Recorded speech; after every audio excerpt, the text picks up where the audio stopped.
The moment my daughter-in-law looked me in the eyes and said, "Anne, this family photo is supposed to represent our future. You really don't fit the image."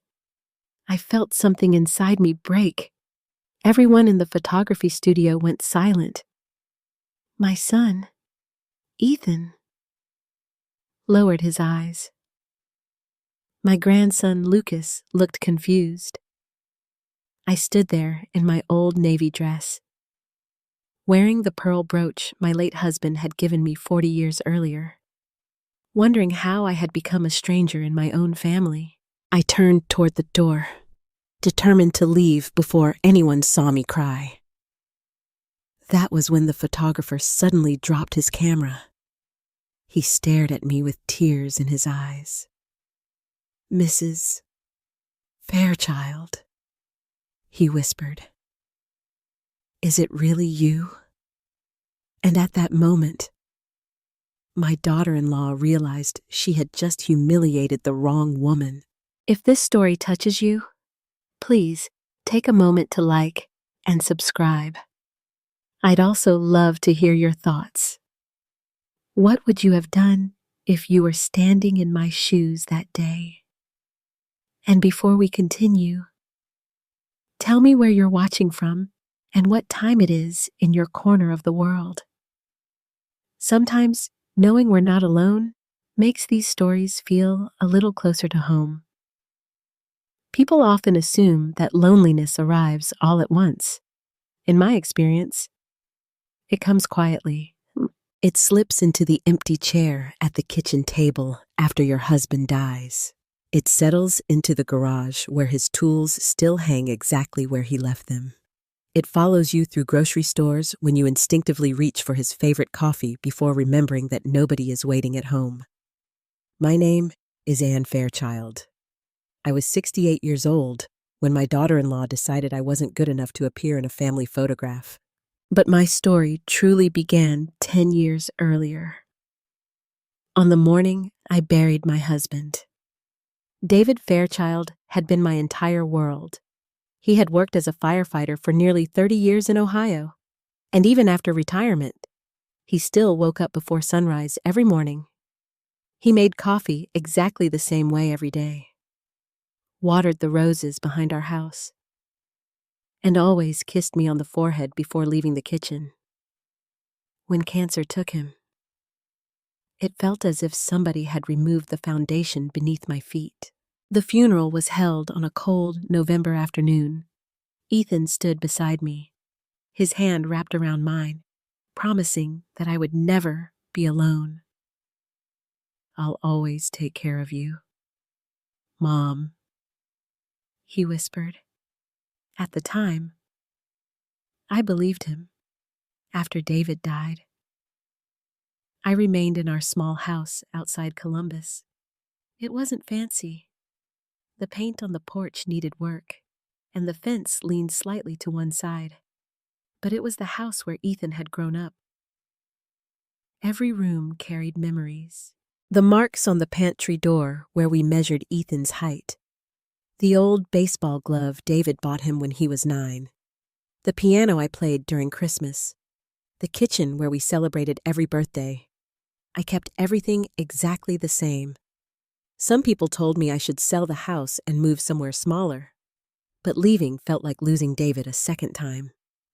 My closest friend, Susan Miller, lived 2 streets away. Every Wednesday she came over with coffee and cinnamon rolls. "You need to start thinking about yourself again," she often said. I would smile and change the subject. The truth was that I had spent most of my life thinking about other people, especially Ethan. When he was growing up, money was often tight. David's salary wasn't always enough, especially during the years when Ethan wanted to attend college. I took evening shifts at a local bookstore. I cleaned offices during one difficult summer. I sold several pieces of jewelry that my mother had left me. Ethan never knew. I didn't want him to know. I wanted him to study, to build a future, to become the man he dreamed of becoming. And he did. He graduated from college, found work at a bank, and eventually became a branch manager. The day he bought his first house, he hugged me and said, "Everything I have is because of you and Dad." Those words stayed with me for years. Then he met Caroline. At first, I truly wanted to love her. She was beautiful, confident, and ambitious. She worked in marketing and always seemed to know exactly what to say and how to say it.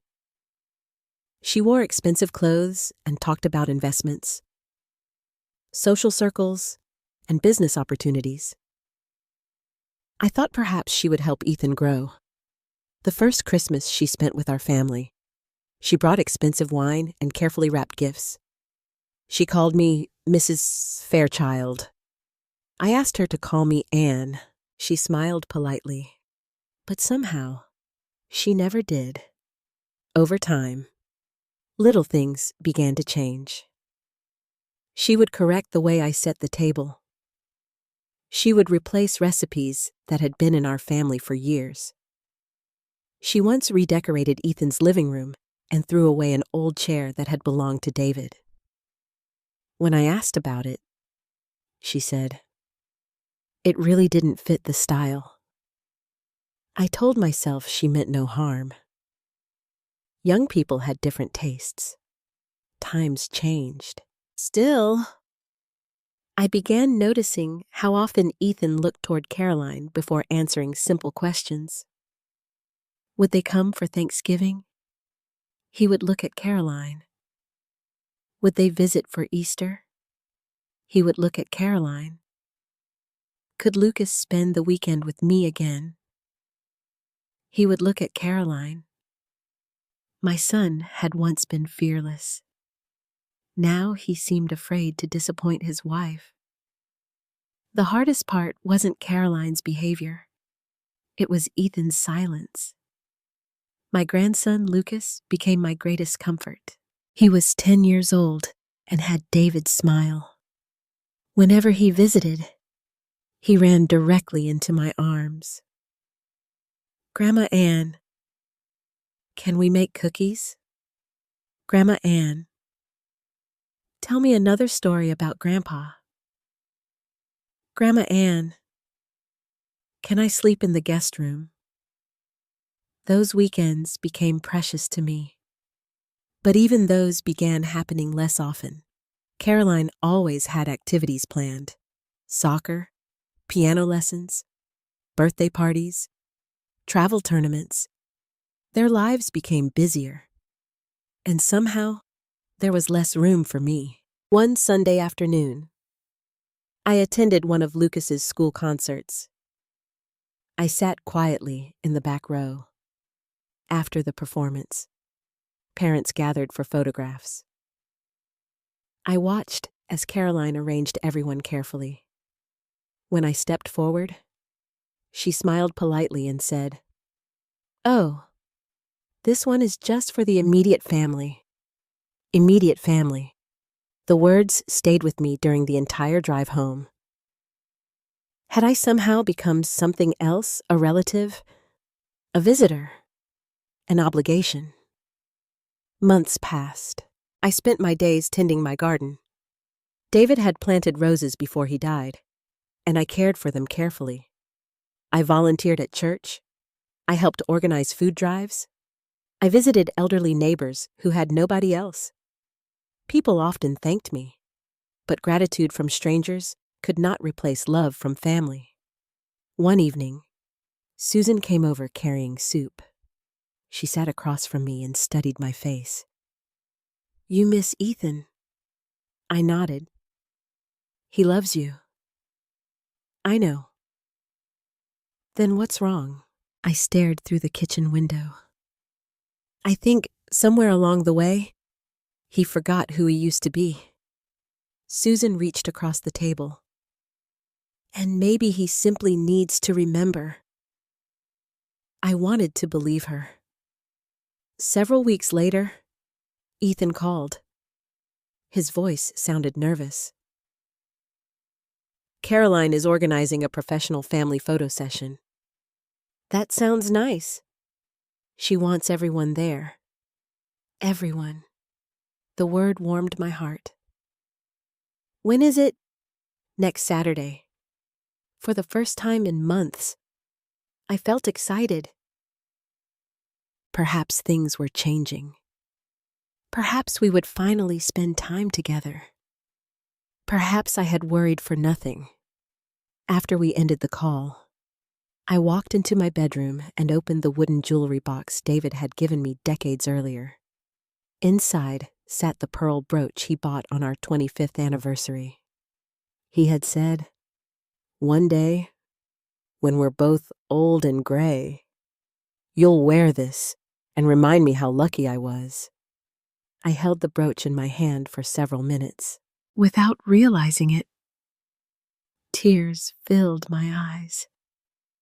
Because for the first time in a very long time, I felt as though my family might still have a place for me.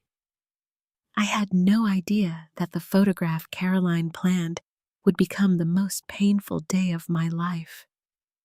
And I certainly had no idea that a stranger holding a camera would soon remember a secret I had spent decades trying to forget. The first sign that something was wrong came 3 days after Ethan invited me to the family photo session. Caroline sent me an email. Not a phone call, not a message. An email. The subject line read, "Photo Session Guidelines." I sat at my kitchen table and opened it. There were 3 pages. The first page listed clothing colors: cream, beige, light gray, soft blue. The second page listed things to avoid: no patterns, no bright colors, no old-fashioned jewelry, no oversized clothing. The third page explained the purpose of the photographs. We want a clean, elegant image that reflects our family's future. I read that sentence several times. Our family's future. I wasn't sure where I fit into that future. At the bottom, Caroline had written, "Please send me a photo of your outfit before Saturday." I stared at the screen. I was 68 years old. I had raised a son. I had buried my husband. And now I needed approval to choose my own dress. I almost called Ethan. Instead, I closed the computer. That evening, Susan came over. I showed her the email. She adjusted her glasses and read every page. Then she looked at me. "Are you really going to do this?" "It's just a photo." "No, Anne, it's not." I sighed. "I don't want problems." Susan folded the papers. "You've spent your entire life avoiding problems." She wasn't wrong. The next morning, I opened my closet. Most of my dresses were simple. Nothing expensive, nothing fashionable, just clothes that made me comfortable. My eyes settled on the navy blue dress I had worn to church several times. David had always liked it. "You look beautiful in blue," he used to say. I took it out. Then I opened my jewelry box. The pearl brooch sat inside. I touched it, but didn't take it out. Caroline had written no old-fashioned jewelry. I closed the box. 2 days later, Ethan called. "Mom, did you get Caroline's email?" "Yes." "She's just trying to organize everything." "I understand." There was silence. Then he said, "The photographer is expensive."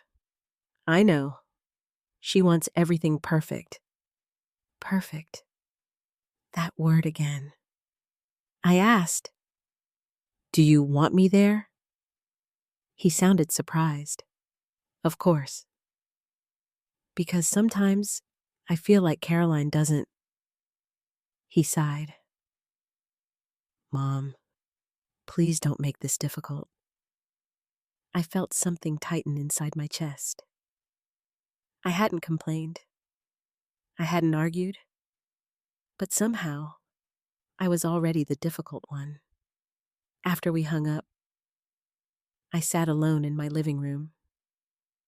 The house was quiet. David's photograph stood on the bookshelf. I looked at him. You always knew what to say. Of course. He said nothing. Saturday came quickly. The session was scheduled for noon. At 10 that morning, Lucas called me from his father's phone. Grandma Anne? Hello? Sweetheart? Can I sit beside you in the picture? I smiled. If your parents say yes. I already asked Mom. What did she say? He became quiet. She said we'll see. Children often understand more than adults realize. I heard Caroline's voice in the background.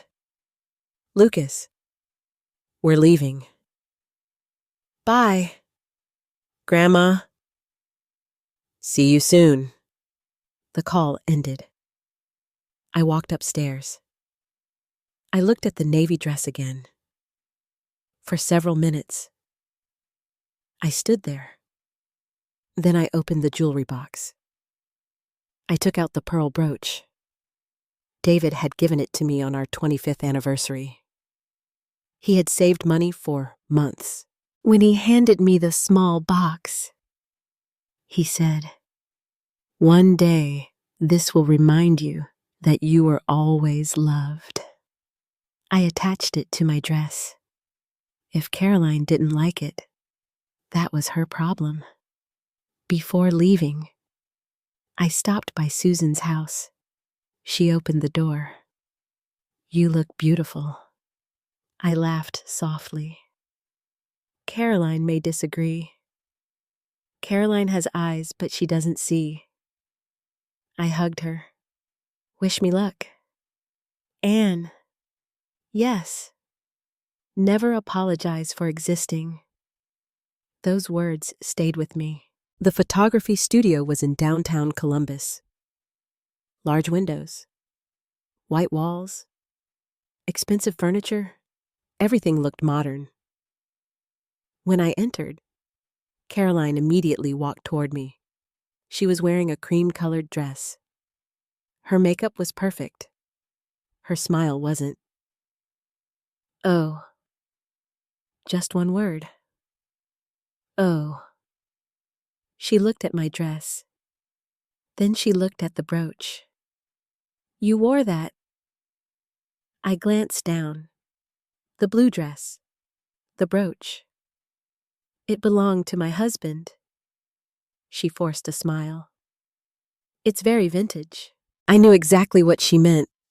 Old. Outdated. Embarrassing.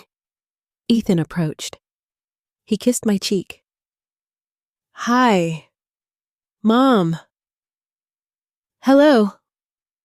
He looked nervous, as if he already sensed tension. Lucas ran across the room.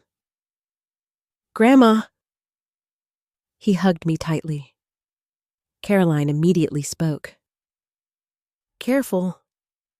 Honey, you'll wrinkle your clothes. Lucas stepped back. I saw disappointment in his eyes. The photographer had not arrived yet. Several decorative backgrounds had been prepared. Flowers, wooden benches, soft lighting.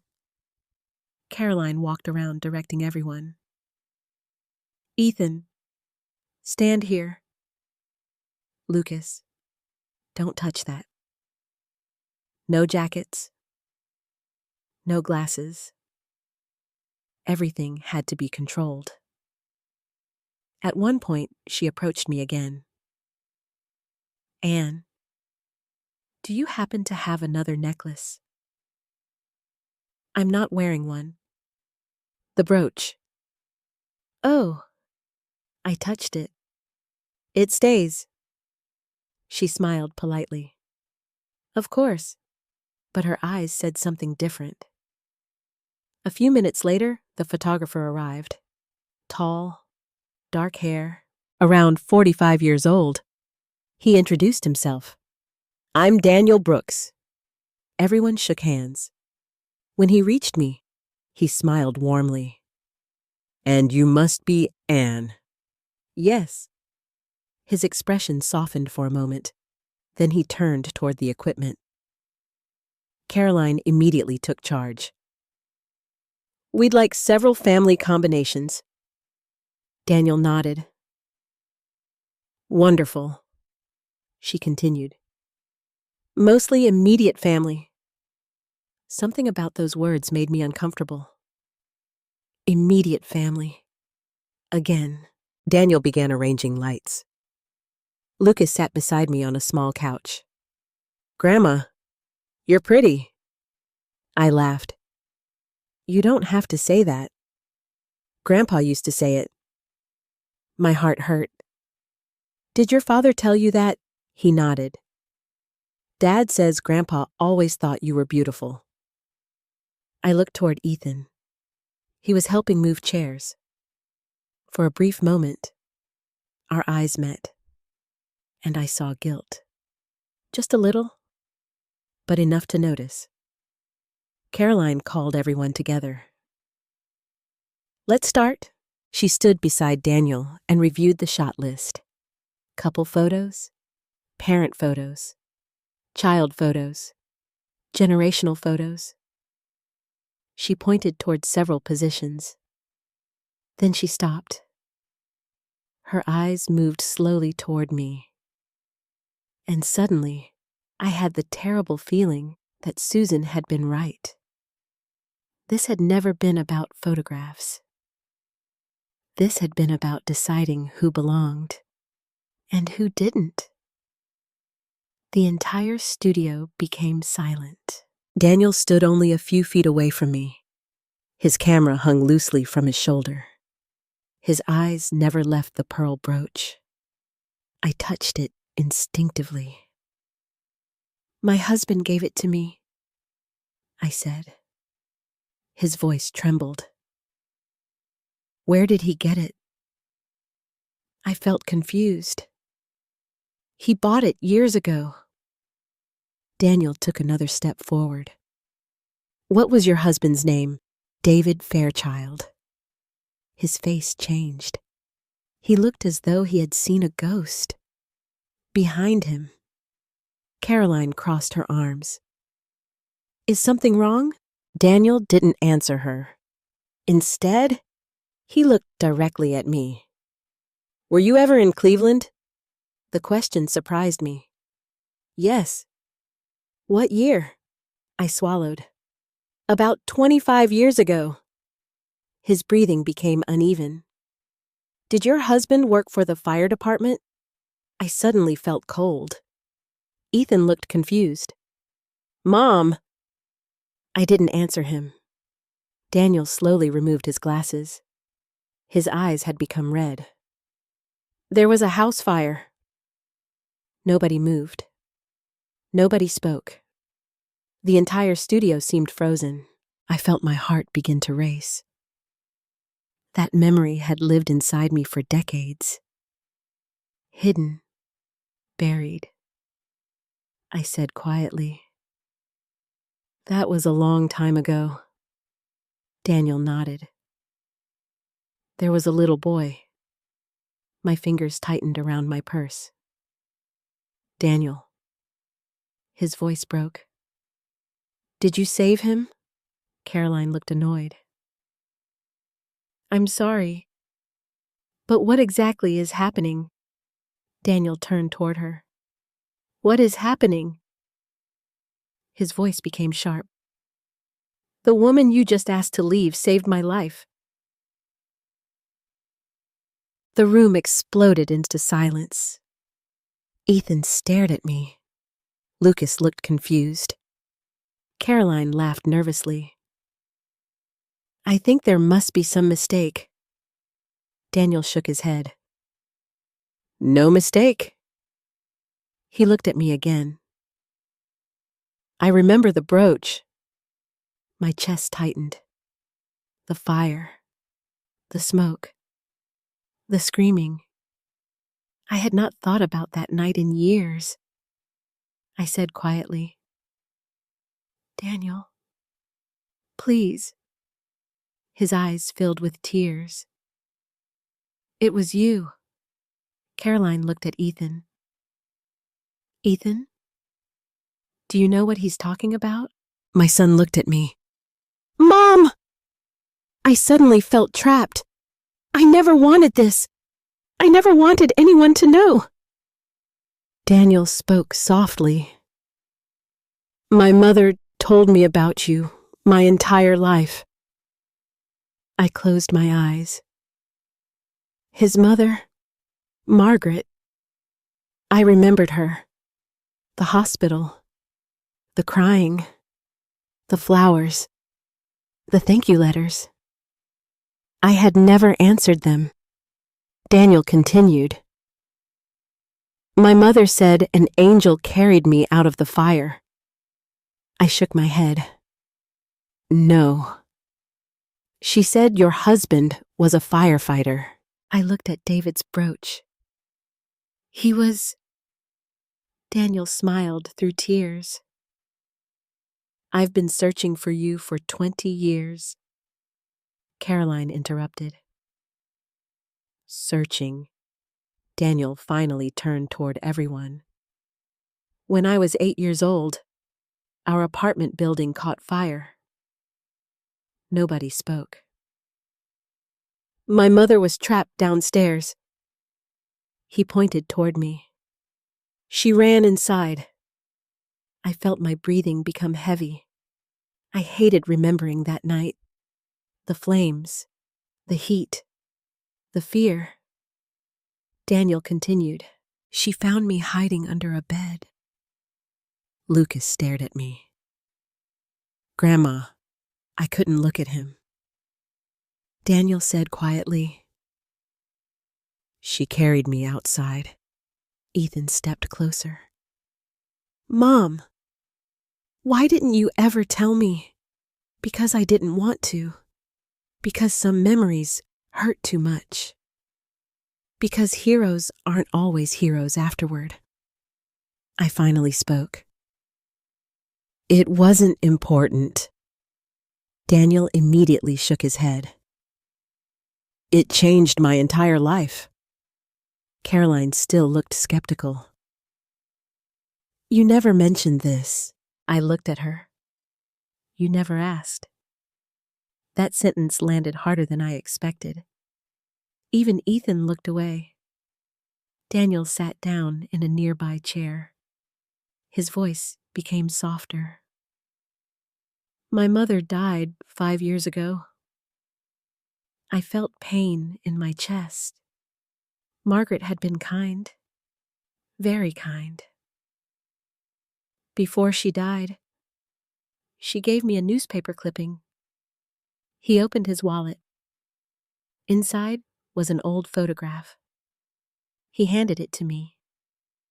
My hands began shaking. The picture showed smoke. Firefighters, an ambulance, and me. 25 years younger, holding a child. "Daniel." The entire room stared. Lucas moved closer. "That's you." I nodded. Ethan whispered, "My God." Caroline looked stunned. "Why would you hide something like this?" I looked at her. "Because it wasn't about me." Daniel spoke again. "She refused every interview." I remembered the reporters, the cameras, the questions. I had been exhausted. David had been injured during the fire. Nobody knew that part. Daniel said, "She disappeared." I answered quietly, "My husband was in the hospital." Daniel nodded. "I know." Now everyone looked confused. He continued, "My mother investigated for years. I looked at him. Margaret visited David. Several times. I had forgotten. Or perhaps I had tried to. Caroline slowly sat down. The confident woman who had controlled the entire afternoon suddenly looked very small. Lucas took my hand. "Grandma, you saved him." "Yes." "Were you scared?" I smiled sadly. "Very." Daniel laughed softly. "My mother said you never stopped talking to me." I remembered. I had held him tightly. I had told him to keep breathing. I had promised him his mother would find him. I had promised we would get out. Some promises stay with you. Ethan sat beside me. His voice trembled. "Mom, why didn't Dad tell me?" I looked down. "Because we agreed not to." "Why?" I finally looked at my son. "Because your father said that doing the right thing doesn't make someone special." Daniel wiped his eyes. "It made you special to me." Caroline suddenly spoke. "I didn't know." No one answered. What could anyone say? The woman who had just removed me from her family photograph had spent the last hour telling an unknown hero that she wasn't good enough. The irony filled the room. Daniel stood up. He walked toward me. Then he did something I never expected. He hugged me. For a few seconds, the entire studio disappeared. I could hear him crying. "Thank you." I closed my eyes. I remembered the little boy, the smoke, the fear, the sirens. And now that little boy stood before me as a grown man, a successful photographer, a husband, a father, alive, because one terrible night had connected us forever. When Daniel stepped back, he looked directly at Caroline. His voice became calm. "I think Mrs. Fairchild belongs in every photograph taken here today." Nobody argued, not even Caroline, but I wasn't sure whether I still wanted to stand in that picture. Because some wounds do not disappear simply because people finally discover your value. And the deepest wound that afternoon had not come from Caroline. It had come from my own son. Nobody asked Daniel to continue, but nobody stopped him either. The studio no longer felt like a photography studio. It felt like a courtroom. And somehow, my life had become the evidence. Daniel sat down across from me. His hands were still shaking. "I never thought I would see you again." I looked at the old newspaper clipping. The paper had turned yellow. The corners were worn. Someone had folded and unfolded it hundreds of times. Margaret. She had kept it. All those years. Daniel said quietly. "My mother carried this everywhere." I swallowed. "She shouldn't have." "Why?" "Because I didn't do anything special." Daniel almost laughed. "You ran into a burning building." "I was there." "You could have died." I looked down at my hands. The truth was simple. I had almost died, but I had never spoken about that part. Ethan pulled a chair beside me. His voice sounded different now. "Mom, what happened?" I looked at my son. For a moment, I saw the little boy he used to be. The boy who sat on my lap. The boy who cried when he scraped his knee. The boy who once told me I was the strongest person in the world. I took a slow breath. It was winter. Daniel nodded. December? Your apartment building caught fire. The room became quiet again. Even Caroline said nothing. I continued. David and I were visiting his brother in Cleveland. Daniel listened carefully. We stopped for dinner. I could still remember it. Snow, cold air, Christmas lights. Then smoke. Lots of smoke. People were screaming outside the building. Fire trucks hadn't arrived yet. A woman was crying. I looked at Daniel. That was your mother. He nodded. She was screaming my name. I closed my eyes. I could still hear Margaret. My baby. Please save my baby. I felt tears forming. David ran toward the building. Ethan whispered. Dad. Yes. He wasn't on duty. No. He went anyway. I smiled sadly. Your father always went anyway. Daniel lowered his head. My mother said he was a hero too. He was. The room became very still. I continued speaking. The firefighters arrived. The building was unstable. They wouldn't let anyone inside. Lucas sat beside me. He held my hand. I squeezed his fingers. I heard crying upstairs. Daniel looked down. That was me. I nodded. Your mother couldn't get inside. Nobody could. I remembered looking at David. He had looked at me. Just one look. No words. After 30 years of marriage. Sometimes words aren't necessary. He said, Stay here. Of course I didn't. I never listened very well. A small smile appeared on Daniel's face. I continued. I found a side entrance. Caroline finally spoke. You went in alone. Yes. Why? I looked at her. Because somebody needed to. But I simply said, a child was inside. She looked away.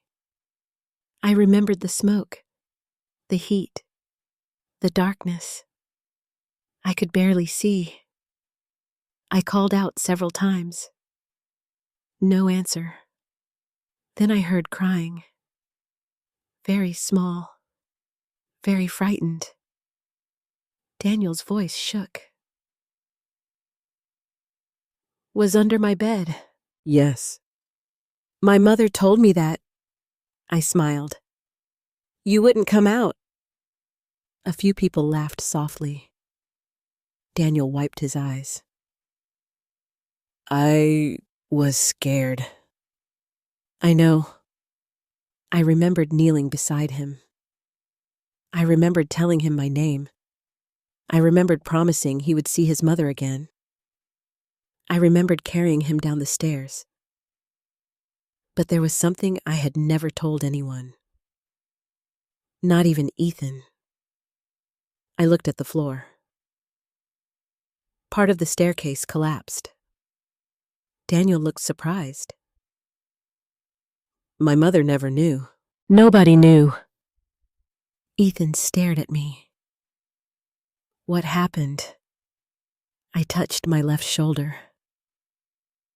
It hit me. My son looked shocked. You were injured? Yes. Mom, why didn't you tell me? Because mothers become experts at hiding pain. I remembered waking up in the hospital. David sitting beside me. His arm burned, his face exhausted. We never discussed the fire afterward. Not really. Daniel spoke softly. My mother tried to find you. I know. She visited the hospital. Twice. Ethan looked confused. You knew these people, briefly. Then why didn't we stay in contact? I looked at him. Because life became difficult. Because your father got sick. Because bills arrived. Because work continued. Because sometimes surviving is harder than being brave. Daniel reached into his bag. I have something else. He removed a small frame. Inside was another photograph. This one was clearer. David stood beside me. I was sitting in a hospital bed. A young Margaret stood nearby, and Daniel sat on my lap. My breath caught. I had forgotten this picture existed. Daniel smiled. My mother kept it beside her bed. Lucas looked amazed. Grandpa is in the picture. Yes. He looks young. He was. Caroline stared at the photograph. For the first time all afternoon, her voice became small. I didn't know any of this. Daniel looked directly at her. Neither did I. The room became uncomfortable again, because everyone understood the truth. The problem wasn't that Caroline didn't know. The problem was that she had judged me before knowing. She had measured my worth by my clothes, my age, my appearance, my brooch. And now she realized how wrong she had been. Ethan suddenly stood up. He began walking around the room. I knew that look. He was angry, mostly with himself. He stopped beside me. You and Dad never told me? I nodded. We didn't. Why? I looked directly at him. Because your father didn't want you to grow up believing heroes look a certain way. Daniel smiled. He told my mother the same thing. I laughed softly. That sounds like David. Daniel became serious. My mother always said one sentence. I looked at him. She said the woman who saved me looked ordinary. Nobody spoke. Daniel continued. But she told me that ordinary people sometimes do extraordinary things. My eyes filled, because Margaret had understood. Completely. Daniel looked around the room. Then he said something nobody expected. I became a photographer because of her. He pointed toward me. I wanted to spend my life seeing people. He looked at Caroline. Really seeing them. The words hit the room like thunder. Caroline lowered her eyes. Lucas suddenly climbed into my lap. Grandma? Yes. I'm glad you saved him. I kissed his forehead. So am I. Daniel stood up. He picked up his camera. He looked at me. Mrs. Fairchild. Yes. Today I was supposed to photograph a family. He smiled. But I think I just found the person everyone else forgot to see. And for the first time that afternoon, nobody looked at my dress. Nobody looked at my gray hair. Nobody looked at my age. They looked at me. Really looked at me. But even as the room changed around me, one question continued to hurt. Why had it taken a stranger to remind my own son who his mother was? Nobody asked Daniel to keep talking. But he did, and every word changed the room. The expensive studio, the perfect lighting, the carefully planned photographs. None of it mattered anymore. Daniel stood beside me holding the old photograph. He looked at everyone. My mother told me this story every year on my birthday. I lowered my eyes. I had spent 25 years trying to forget it. He had spent 25 years remembering it. The difference hurt. Caroline finally spoke. You said Anne disappeared afterward. Daniel nodded. Yes. He looked at me. My mother wrote letters. I remember. Why didn't you answer? The truth was complicated, but sometimes complicated things deserve simple answers. Life happened. Nobody spoke. I continued. David got hurt. Ethan looked surprised. Dad was injured in the fire. I nodded. He suffered burns on his arm and shoulder. Why didn't you tell me? Because you were 17.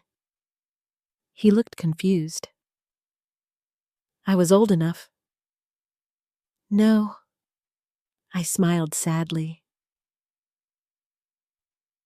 You were preparing for college? Daniel listened quietly. I had not spoken about those years in a very long time. After the fire, David returned home injured. His recovery took months. Medical bills arrived. Insurance covered some expenses. Not all. At the same time, Ethan was preparing to leave for college. Money became tight. Very tight. David sat beside me one evening. He said, "Don't tell Ethan." I asked why. He said, "He deserves his future." So we stayed quiet. We always stayed quiet. Daniel spoke softly. My mother said your husband was a hero. He was. He entered the building too. Yes. Ethan looked shocked. He went inside. He helped firefighters reach the upper floor. My son sat down slowly. I could almost see his memories changing. For years, David had simply been Dad. Now he was becoming someone else. A man Ethan never fully knew. Daniel looked at the old photograph. My mother always talked about Mr. Fairchild. I smiled. He would hate that. Daniel laughed. Why, he never wanted attention. That was true.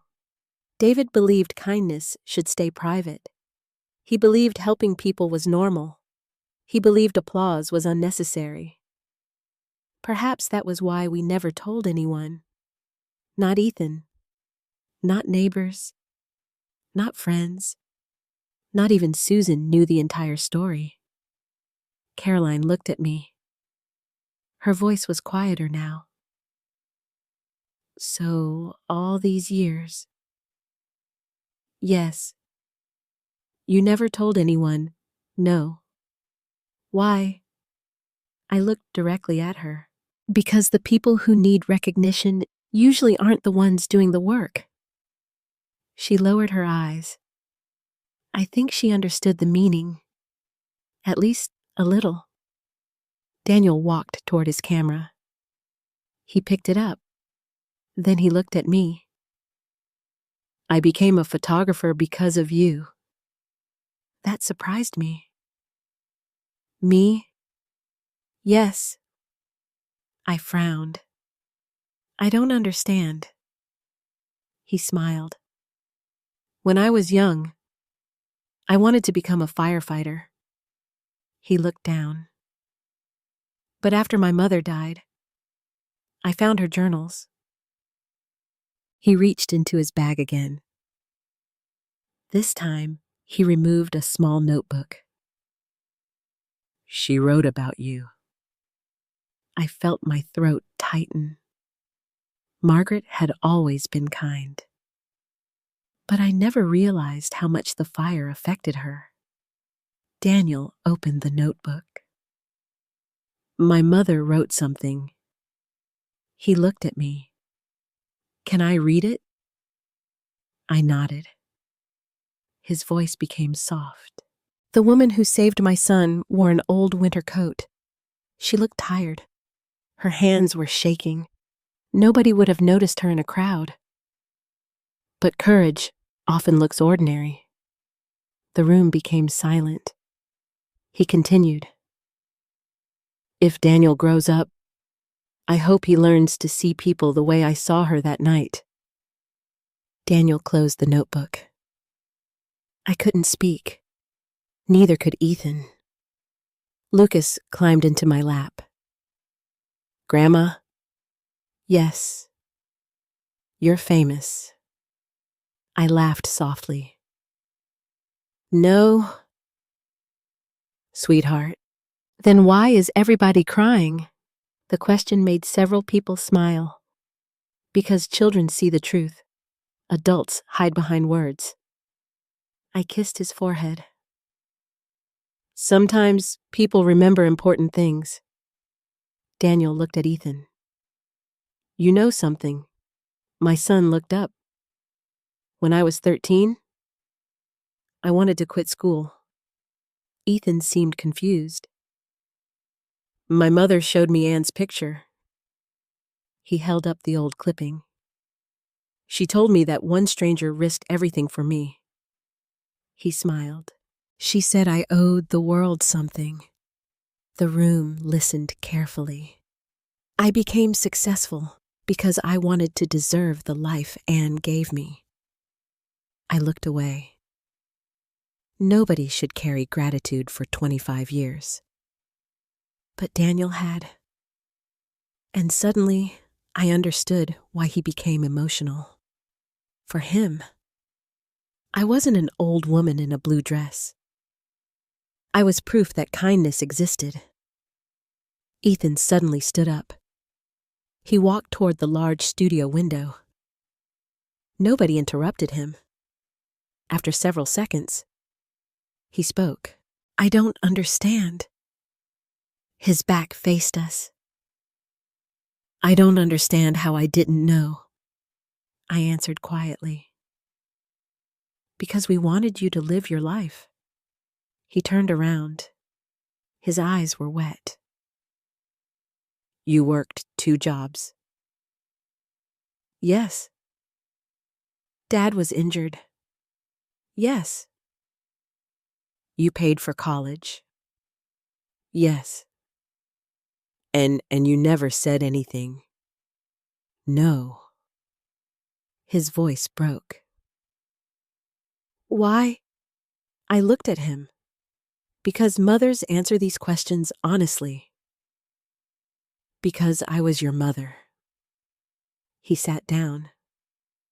He looked like a little boy again. And for the first time that day, I saw guilt. Real guilt. Daniel suddenly pointed toward my brooch. My mother remembered that too. I touched it. David bought it. He smiled. She wrote about it. I laughed softly. The brooch. Yes. He opened the journal again. The woman wore a small pearl brooch. I remember thinking that something so delicate looked strange against all the smoke. I felt tears forming, because Margaret had remembered details even I had forgotten. Daniel closed the journal. She told me that if I ever saw that brooch again, I should thank the woman wearing it. The room became quiet. He looked directly at me. So, thank you. I couldn't answer, because suddenly I remembered the hospital. Margaret holding my hand, David smiling beside me, the little boy asleep, and one promise David made. He said, "Don't let this become your whole story." Perhaps that was why we stayed silent, because life continued. Bills, work, parenting, loss, cancer, widowhood. Years passed. The fire became smaller. Until today. Today, it returned. Caroline finally spoke. Her voice was barely above a whisper. "Anne, I'm sorry." The words surprised everyone, including me. But I wasn't ready to answer. Because apologies are easy. Understanding is harder. Daniel looked around the studio. Then he said something that changed everything again. "My mother always believed Anne deserved one photograph." He raised his camera. One photograph where someone finally sees her, and for the first time that afternoon, I realized this day was no longer about humiliation. It was becoming something else, something none of us had expected, especially Caroline, because the woman she had tried to remove from the picture had suddenly become the person nobody could stop looking at. After Daniel lowered his camera, nobody moved. The studio had become very quiet. Even the air felt different. A few hours earlier, I had been the woman standing beside the wall. The woman nobody wanted in the photograph. Now everyone was looking at me. And strangely, that made me uncomfortable. I never wanted attention. I never wanted applause. I only wanted my family. Daniel placed his camera on a table. "I think we should take a break." Nobody disagreed. Caroline sat in a chair. Her mother whispered something to her. Her father looked out the window. Lucas stayed beside me, and Ethan simply stood there, looking at me. For the first time in years, my son really looked at me. He finally spoke. "Mom, can we talk?" I nodded. We walked toward the back of the studio. The noise disappeared behind us. For several seconds, neither of us said anything. Then he asked the question I had been waiting for. "Who are you?" I looked at him. His eyes were wet. And suddenly, I realized he wasn't asking about the fire. He was asking about me, the woman he thought he knew. I smiled sadly. "I'm your mother." "No." His voice broke. "I mean, I didn't know any of this. You weren't supposed to." "Why?" "Because parents hide things. Because we protect our children. Because we carry burdens quietly." But I said something simpler. "Your father and I wanted you to have a normal life." He shook his head. "You worked nights." "Yes." "You sold your jewelry." "Yes." "You paid for college." "Yes." "And I never knew." I looked at him. "You were studying." He suddenly laughed, but there was no happiness in it. "I thought Dad paid for everything." "He helped." "And you?" "I did what mothers do." He sat down. He covered his face with his hands. For a moment, he looked 10 years old again. "I don't know who I've become." I sat beside him. You became a good man. He looked at me. No. Yes. I stood there today. His voice cracked. I let her talk to you like that. The words hurt because they were true, but I didn't answer immediately. He continued. I saw you standing alone. Yes. I knew you were hurting. Yes. And I did nothing. I looked at my son. There are moments when a parent sees their child clearly. Not as a child, not as an adult, simply as a human being. At that moment, Ethan looked broken. I was afraid. I asked quietly. Of Caroline. He nodded. The answer surprised me. And yet, it didn't. I didn't want to fight. He laughed bitterly. So I let my mother get hurt. I touched his hand. You made a mistake. He looked at me. A mistake. Yes. His eyes filled with tears. No, Mom, I've been making this mistake for years. That sentence stayed with me. Because he was right. This day had not started inside the photography studio. It had started slowly. Small moments. Missed phone calls. Canceled visits. Silent dinners. Looking away. Little things. Until eventually, a mother becomes invisible. Ethan suddenly said, Do you remember my bicycle? I smiled. The blue one. He nodded. I crashed it. You were 11? I broke my arm. I laughed softly. You cried the entire way to the hospital. He smiled. I remember asking if I would die. You weren't very brave. He looked at me. And you told me something? I remembered immediately. You said pain passes. He nodded. And you said people stay. The words hit me hard. Because I had stayed. Always. When he failed math. When he lost jobs. When he broke his arm. When he broke his heart. When his father died. I stayed.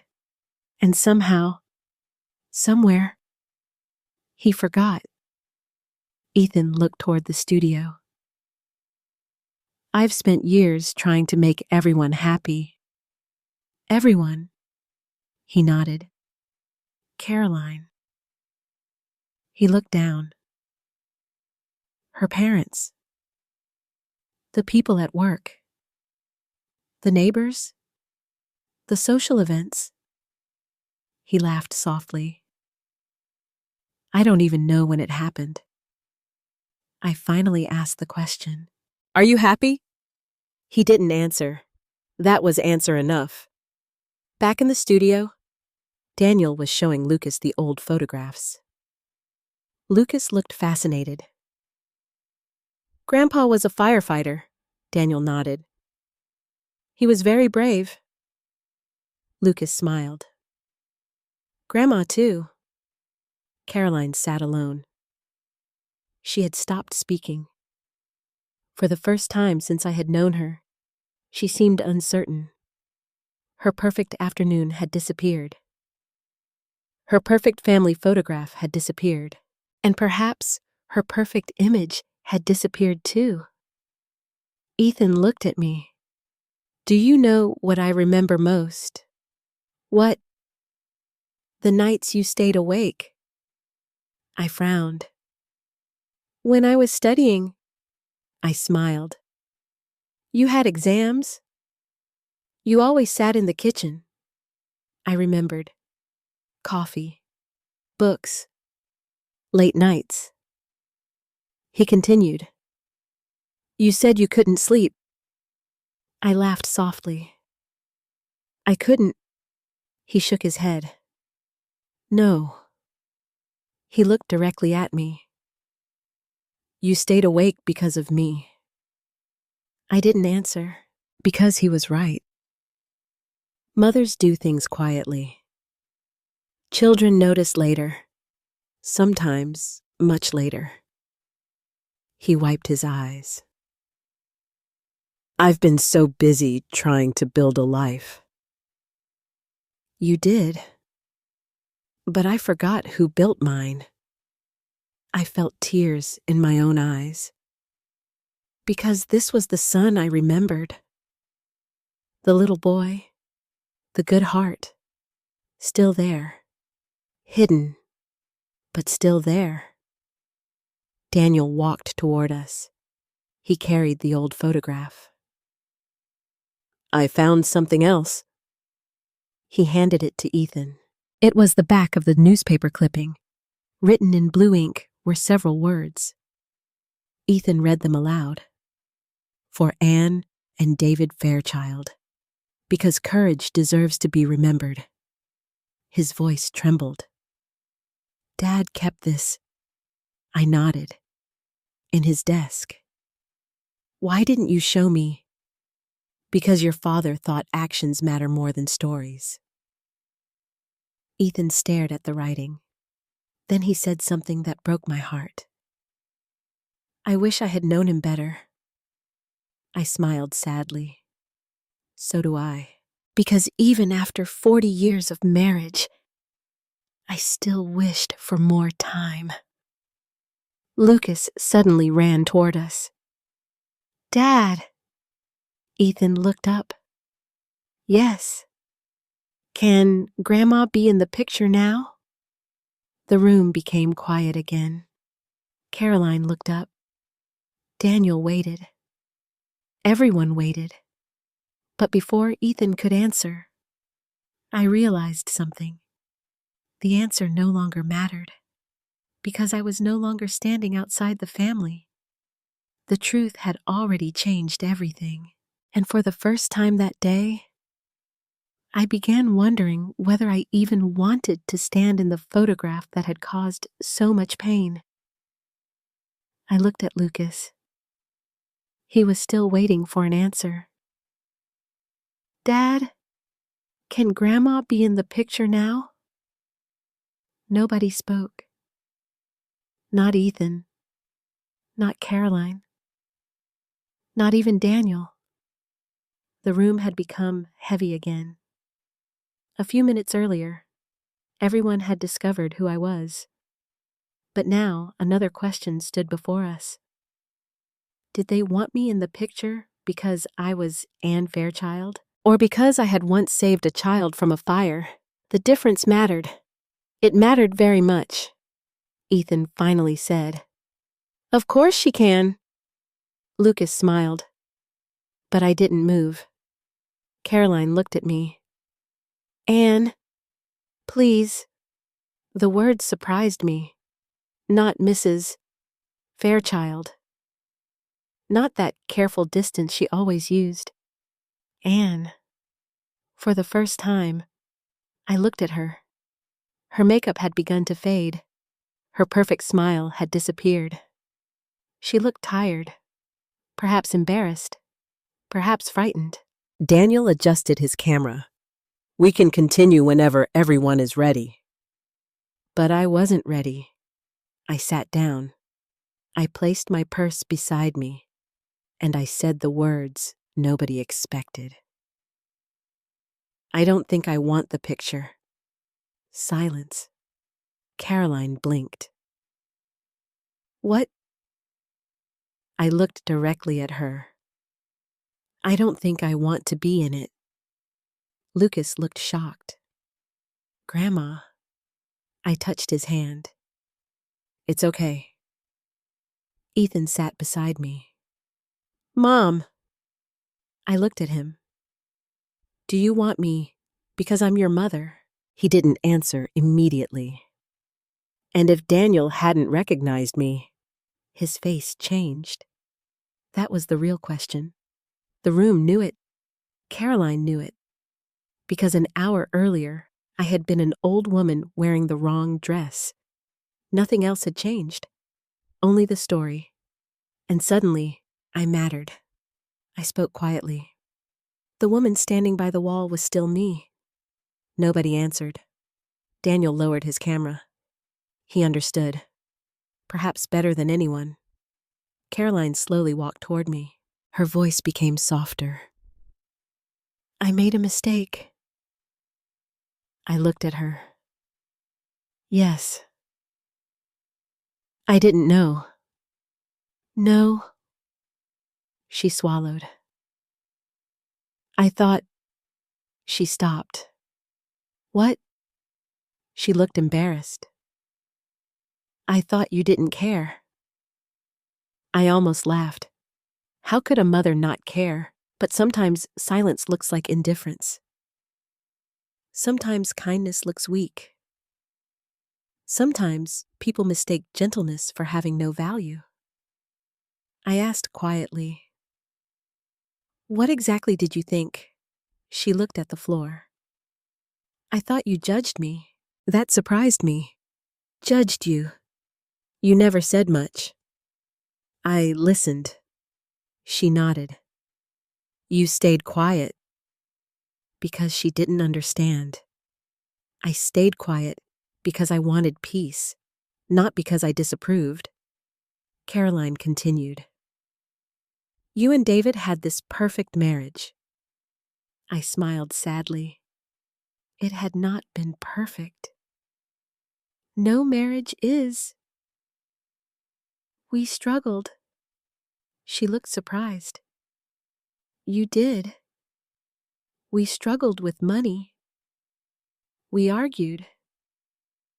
We worried. We were frightened. I looked down. We just stayed. She sat across from me.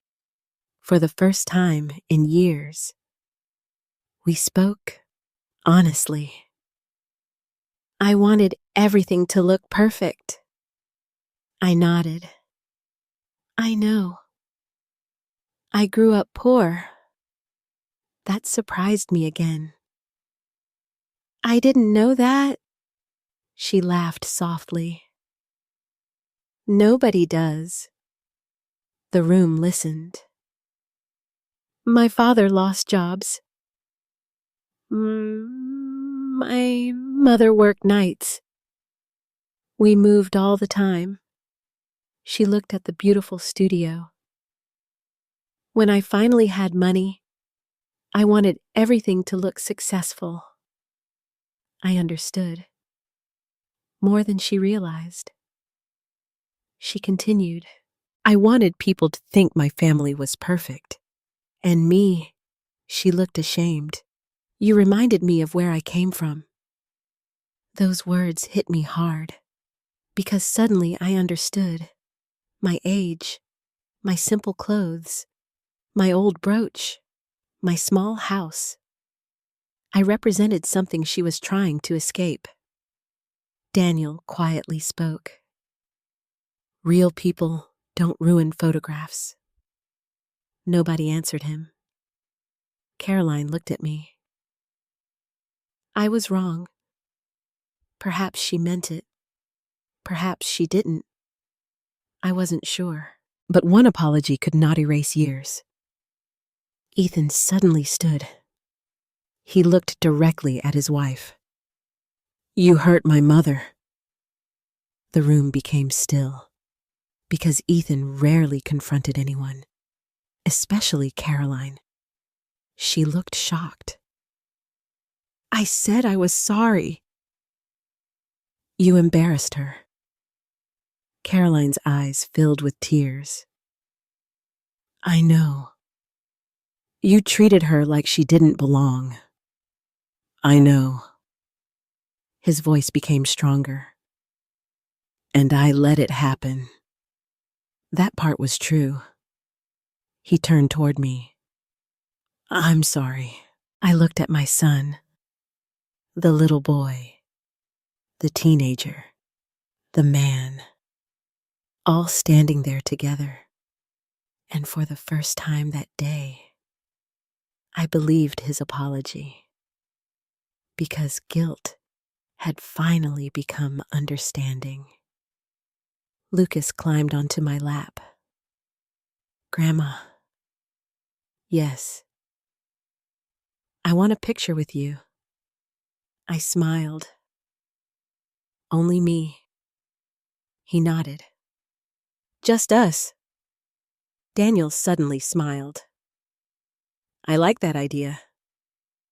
Caroline looked surprised. What about the family portrait? Daniel answered. Families aren't always photographed from the center. He looked at me. Sometimes we begin with the heart. Nobody spoke, because everyone understood what he meant. I looked at Lucas. His small hand still held mine. No judgment, no conditions, no embarrassment, only love. Perhaps that was enough. Daniel picked up his camera. Anne, may I ask something? Of course. Would you allow me to take your portrait? I laughed softly. My portrait? Yes. I don't photograph heroes very often. I shook my head. I'm not a hero. He smiled. You don't get to decide that. For the first time, all afternoon, I felt something strange. Not pride, not victory, peace. Because Daniel saw me. Lucas saw me. Even Ethan was beginning to see me. And Caroline. Perhaps she was seeing me for the first time. But another question remained. Could I forgive them? Could I stand in that family picture and pretend nothing had happened? I wasn't sure. Because some wounds heal quickly. Others require time. Daniel adjusted his camera. The lights became softer. He looked at me. Whenever you're ready. I touched David's brooch. I remembered his voice.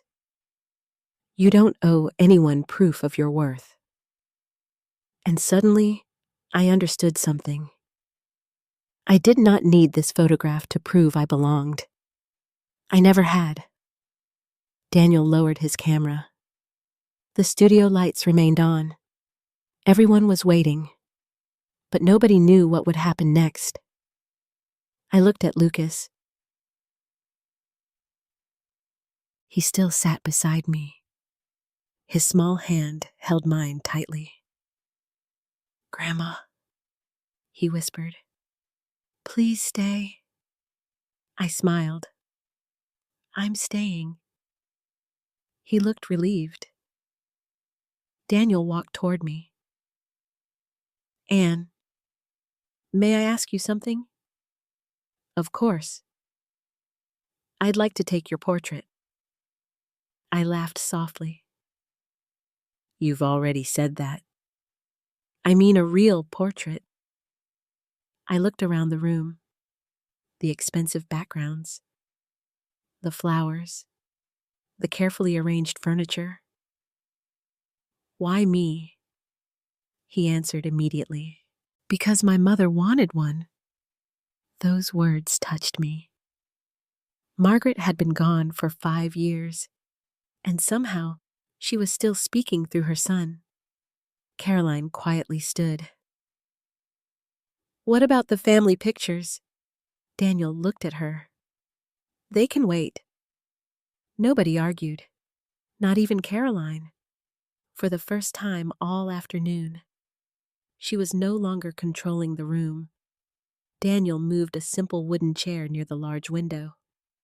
No decorations, no background, no posing. He looked at me. Just sit. I hesitated. I've never had a portrait taken. He smiled. Neither have most important people. Lucas laughed. Grandma is important. Daniel nodded. Yes, she is. I sat down. The sunlight entered through the glass. The studio suddenly felt warmer. Daniel adjusted his camera. He looked at me carefully. "Don't smile." I laughed. "That's difficult." "No." He lowered the camera. "I want people to see you." I looked out the window. For a moment, I thought about David. The day we met, the day we married, the day we buried him, the years between, everything. Daniel spoke softly. "Tell me about your husband." Nobody expected the question. Not even me. I touched the pearl brooch. "He was stubborn." Several people laughed. "He snored." More laughter. "He burned every hamburger he ever cooked." Lucas smiled. "Really? Terrible hamburgers." The room felt lighter. Daniel continued. "What did he love most?" I answered without thinking. "His family." I felt tears in my eyes. "He loved Ethan." I looked at my son. "He believed Ethan could become anything." Ethan lowered his head. Daniel quietly took several photographs. The camera clicked. Again and again. Nobody moved. Nobody interrupted. I spoke softly. "When David became sick, he worried about us." I looked down. "He wasn't afraid of dying." Daniel listened carefully. "He was afraid we would forget how much we were loved."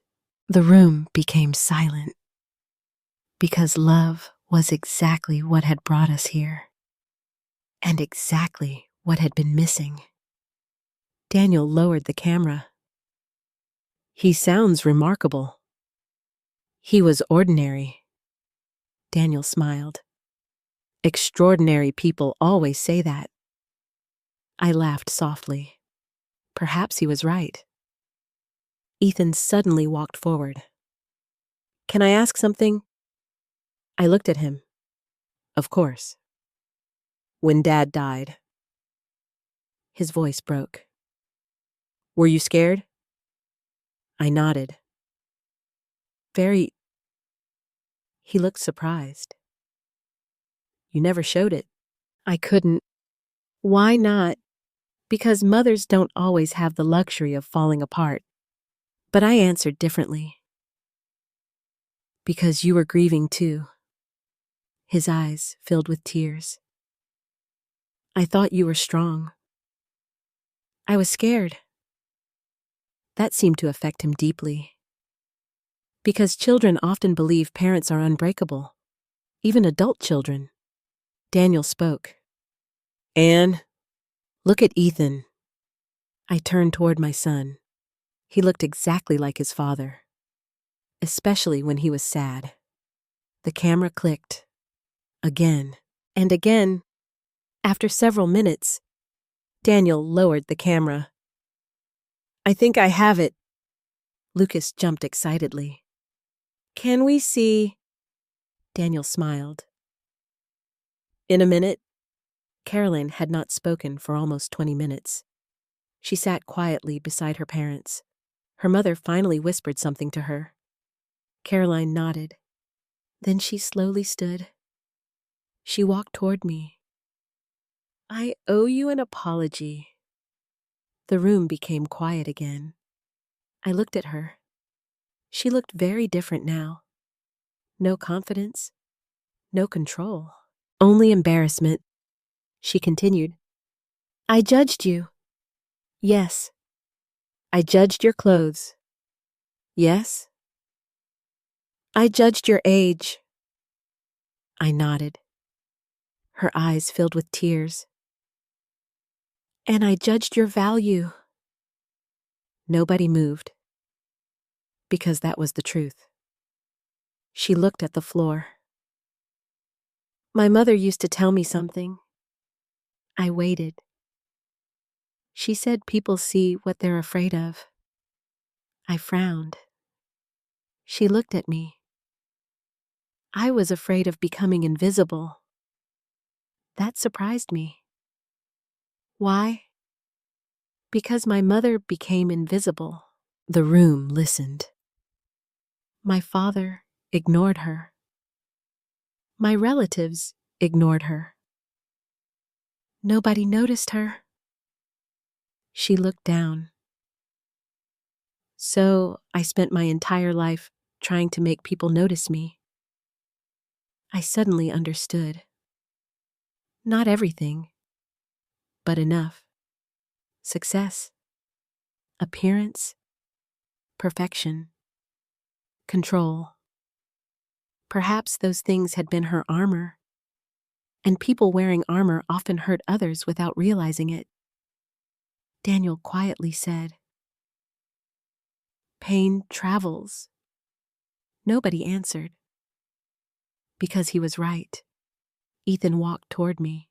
He sat beside my chair. For a moment, he said nothing. Then he reached for my hand. Something he had not done in years. "I'm sorry."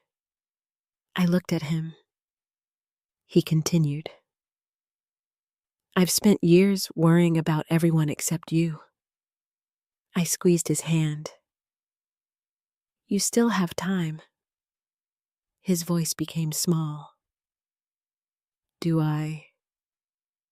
That question hurt, because I knew what he meant. Time. Parents grow older. Children become busy. And suddenly, years disappear. I smiled gently. "Yes." Lucas climbed beside us. Now the three of us sat together. Daniel lifted his camera again. "Don't move." The camera clicked. I looked at my son. I looked at my grandson. And suddenly, I realized something. This was the picture. Not the perfect one. Not the planned one. Not the expensive one. This. A mother. A son. A grandson. Sitting together after years of silence. Daniel lowered his camera. His eyes were wet. "I think your husband would like this one." I touched the brooch. "So do I." Then something unexpected happened. Ethan stood. He looked at the large family backdrop. Then he looked at Caroline. Finally, he spoke. "I'm not taking the original picture." Everyone froze. Caroline stared at him. "What?" He looked calm. "I won't pretend nothing happened." The room became silent again, and I realized the hardest conversation of the day had not even begun. The entire studio became silent after Ethan spoke. "I'm not taking the original picture." Nobody moved. Caroline stared at him. "What do you mean?" Ethan looked directly at her. "I mean exactly what I said." She laughed nervously. "Ethan, please don't do this here." He shook his head. "No." His voice was calm. Too calm. And somehow that made the room even more uncomfortable. "We spent weeks planning this." "I know. The photographer is here." "I know. Our parents are here." "I know." Caroline crossed her arms. "Then why are you doing this?" Ethan looked at me. "Because my mother spent an hour believing she wasn't part of her own family." Nobody spoke. Her father finally cleared his throat. "Perhaps we should all calm down." But Ethan continued. "No." He looked at Caroline. You embarrassed her. I apologized. You humiliated her. I said I was sorry. His voice grew stronger. After you learned who she was. Those words landed hard. Because they were true. An hour earlier, I had been the old woman in the wrong dress. Now I was suddenly worthy. The room understood the difference. Caroline looked at me. I was already apologizing. I said nothing. Because this conversation no longer belonged to me. It belonged to them. Daniel quietly placed his camera on the table. Even he understood that the photographs were no longer important. Ethan spoke again. Would you have apologized if Daniel hadn't recognized her? Caroline opened her mouth, then stopped, because she didn't know the answer. And everyone knew it. Lucas sat beside me. He leaned against my shoulder. Are Mom and Dad fighting? I kissed his hair. They're talking. But Dad sounds angry. Sometimes people need to be... Across the room, Caroline began crying. I made a mistake. Ethan nodded. You did? I said I was sorry.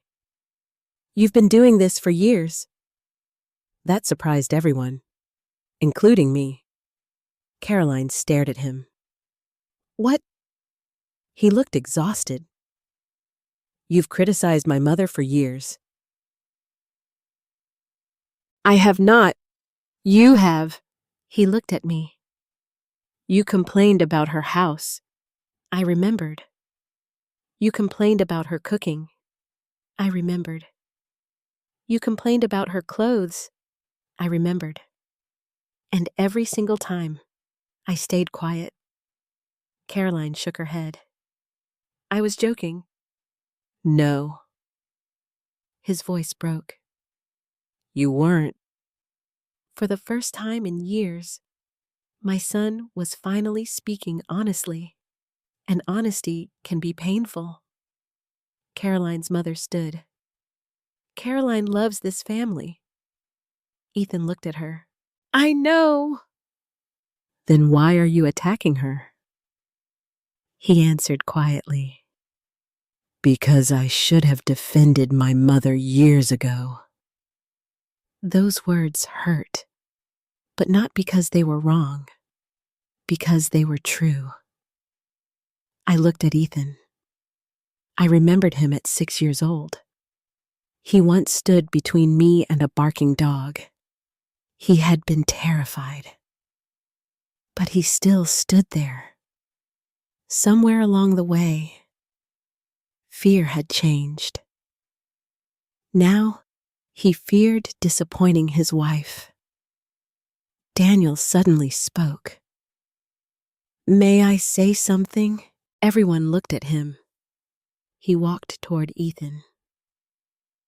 When I was 8 years old, your mother carried me out of a fire. Ethan nodded.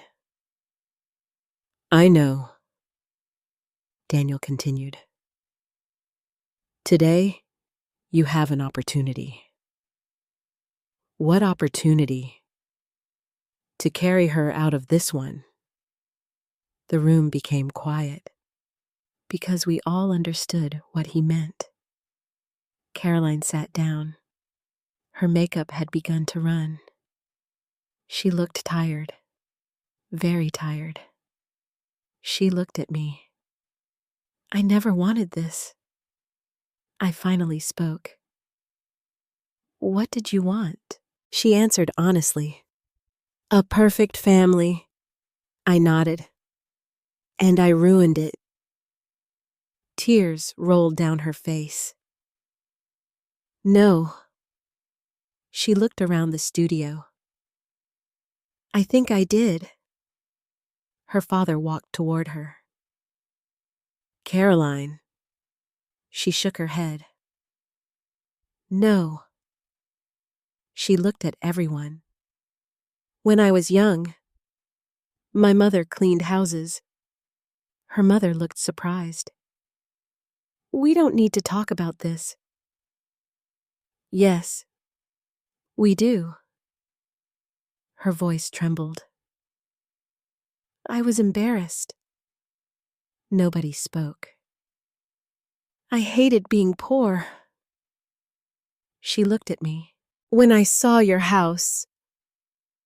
She stopped. What about my house? It reminded me of my childhood. I finally understood. The old furniture, the small rooms, David's tools, the garden, the simple life. I represented something she wanted to escape. And instead of facing her fear, she pushed me away. Ethan sat down. He looked exhausted.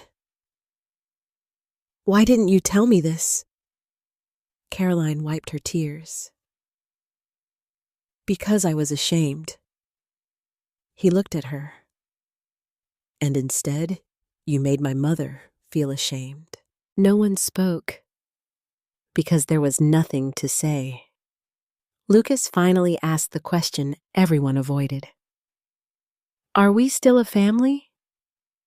The room froze. Children always find the center of the problem. Caroline began crying again. Ethan closed his eyes. And I looked at my grandson. Yes. He looked relieved. Really? Families make mistakes. He thought for a moment. Big mistakes. I smiled sadly. Sometimes. He looked at his parents. Can people fix them?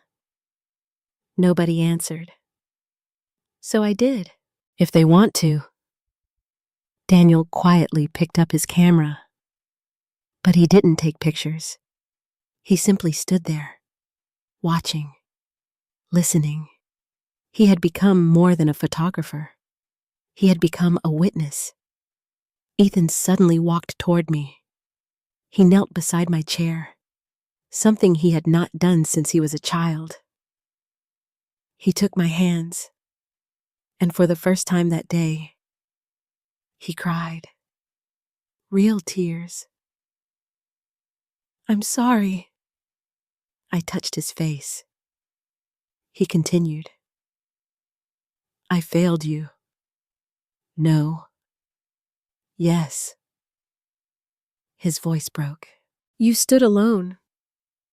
I remembered the wall, the silence, the humiliation. I let it happen. I looked into his eyes. Why? He answered immediately. Because I was weak.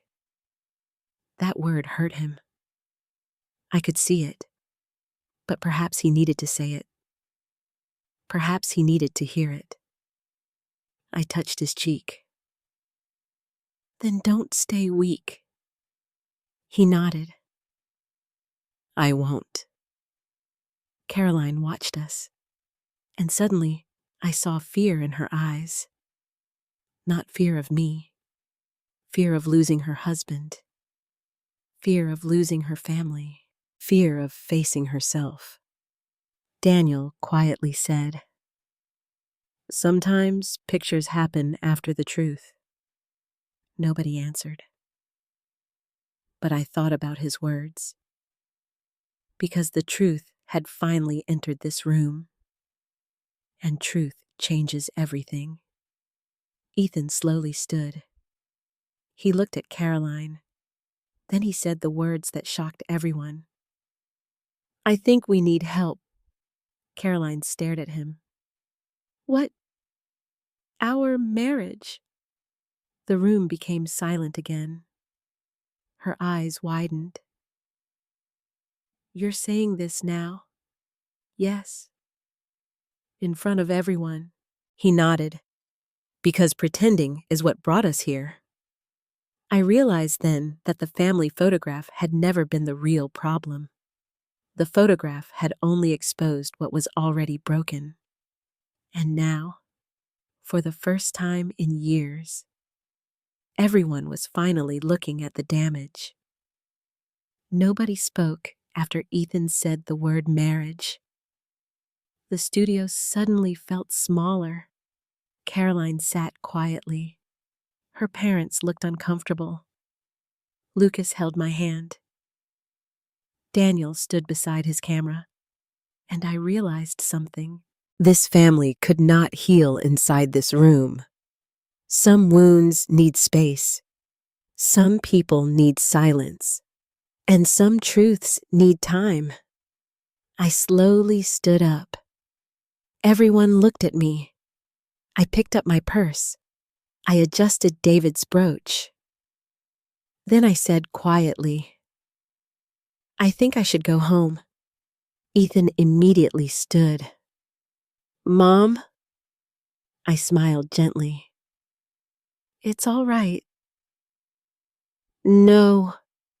His voice cracked. "Please, don't leave." I looked at him. "I need to." Caroline finally spoke. "Anne." I turned toward her. "I'm sorry." I nodded. "I know." She looked frightened. "Please, don't leave angry." I thought about that. Was I angry? Perhaps. But mostly, I was tired. Very tired. I answered honestly. "I'm not angry." "Then what are you?" I looked around the studio, at the lights, at the expensive decorations, at the family portrait that never happened. "I'm sad." Nobody moved, because sadness is harder to argue with than anger. Ethan walked toward me. "I'll drive you." I shook my head. "No." "Mom, I need to be alone." His eyes filled again. "Please." I touched his cheek. "When you were little, you used to fall off your bicycle." He looked confused.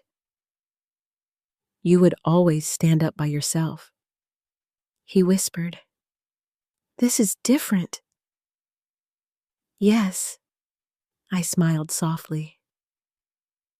"But sometimes adults need to stand up alone too." Lucas suddenly hugged me. His small arms wrapped around my waist. "Grandma, don't go." I knelt beside him. "I'll see you soon. Promise." "I promise." He looked worried. "Are you leaving our family?" The question broke my heart. I held his face gently. "No, sweetheart." "Then why are you going?" "Because children deserve honest answers. Because sometimes people need time to heal." He thought carefully. "Like when I broke my arm." I smiled. "Exactly like that." He nodded. "It hurt." "Yes, but it got better." I kissed his forehead. "Yes, it did." Daniel walked toward me. He handed me a small envelope. "What's this?" "The first print." I looked surprised. "You already printed one." He smiled. "I knew." Inside was the portrait he had taken.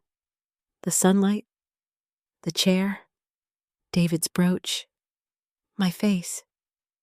I stared at it. For the first time in many years, I saw myself.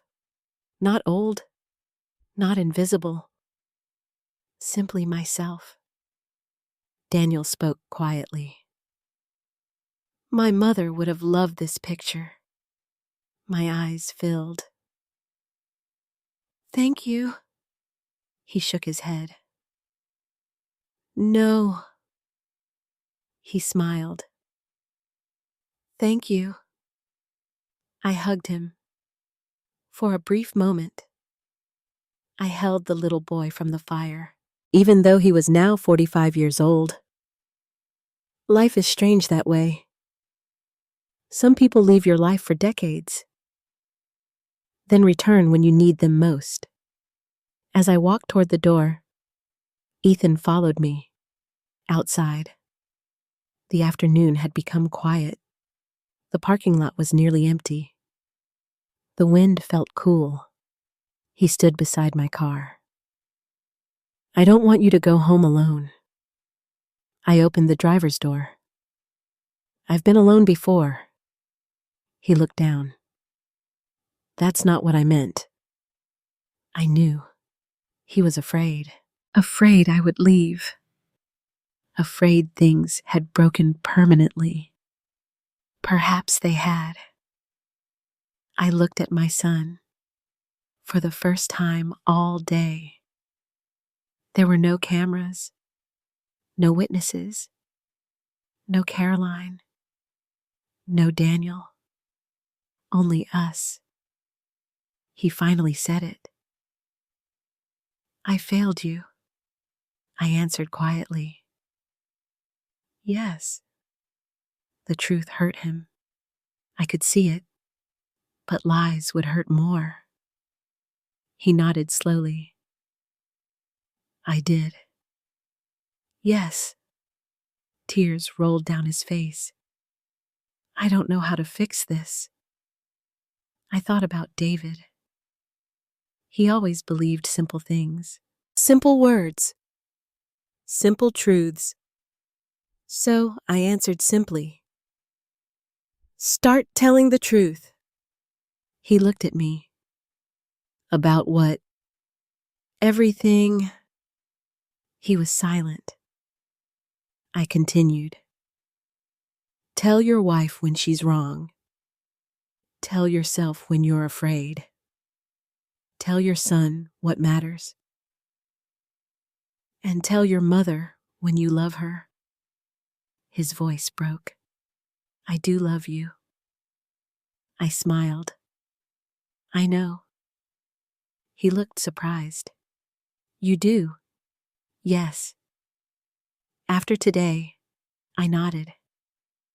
Love and disappointment can exist together. That sentence seemed to stay with him, because every parent knows it. You can love someone deeply and still hurt because of them. He asked quietly, Will you forgive me? I looked toward the sky. Forgiveness. People think it happens quickly. It doesn't. Not real forgiveness. Real forgiveness grows. Slowly. Like trust. Like healing. I answered honestly. Not today. His face fell. But someday. He nodded. And strangely, the truth comforted him. Because false forgiveness helps nobody. I reached into my purse. Inside was a small envelope. I handed it to him. What is this? Open it. Inside were copies of several documents. Bank papers. Insurance papers. A lease agreement. He looked confused. What is this? I rented an apartment. He stared at me. When? 3 months ago? His eyes widened. You were moving? Yes. Why? Because I had already seen the future. Because I had already felt invisible. Because loneliness inside a family hurts more than loneliness alone. I answered gently. I wanted my own life. He looked devastated. You never told me. I tried. When? I smiled sadly. Many times. He lowered his head. Because now he remembered. The canceled dinners. The ignored calls. The rushed conversations. All the moments he missed. he whispered. I wasn't listening. No. The wind moved through the parking lot. Cars passed nearby. Life continued, as it always does. He finally asked, Are you moving away? No. Will I still see you? If you want to. His eyes filled again. I do. I touched his hand. Then come visit. He nodded. And suddenly, I saw my son again. Not the frightened husband. Not the silent man. My son. Before getting into my car, I said one final thing. Your father always believed something. What? He believed love without respect eventually becomes pain. Ethan closed his eyes. Because he understood. Perhaps, for the first time. I started the engine. He stood beside the car, and as I drove away from the studio, I looked in the mirror. My son was still standing there, alone, finally facing the truth. And for the first time in years, I was driving toward my own future instead of waiting for someone else to make room for me. 3 weeks passed after the day at the studio. 3 long weeks. I moved into my new apartment. It was small, 1 bedroom, a balcony, a kitchen barely large enough for 1 person. And for the first time in years, everything inside belonged only to me. No memories of arguments, no waiting for phone calls, no wondering whether I was welcome. Only silence. And strangely, the silence felt peaceful. Susan helped me move. She stood in the middle of my living room holding a coffee cup. I like this place. So do I. She looked around. It feels like you. I smiled. Maybe I'm finally meeting myself. She laughed. About time. I placed David's photograph on a small shelf. The pearl brooch rested beside it, and Daniel's portrait stood nearby. I still looked at it every morning, not because I admired it, because it reminded me of something important. I existed. Some women spend their entire lives taking care of everyone else, and one day they wake up and realize nobody sees them. That photograph reminded me to see myself. Ethan called almost every day. Sometimes I answered. Sometimes I didn't. Not because I wanted to punish him. Because I needed room to breathe. One evening, he left a message.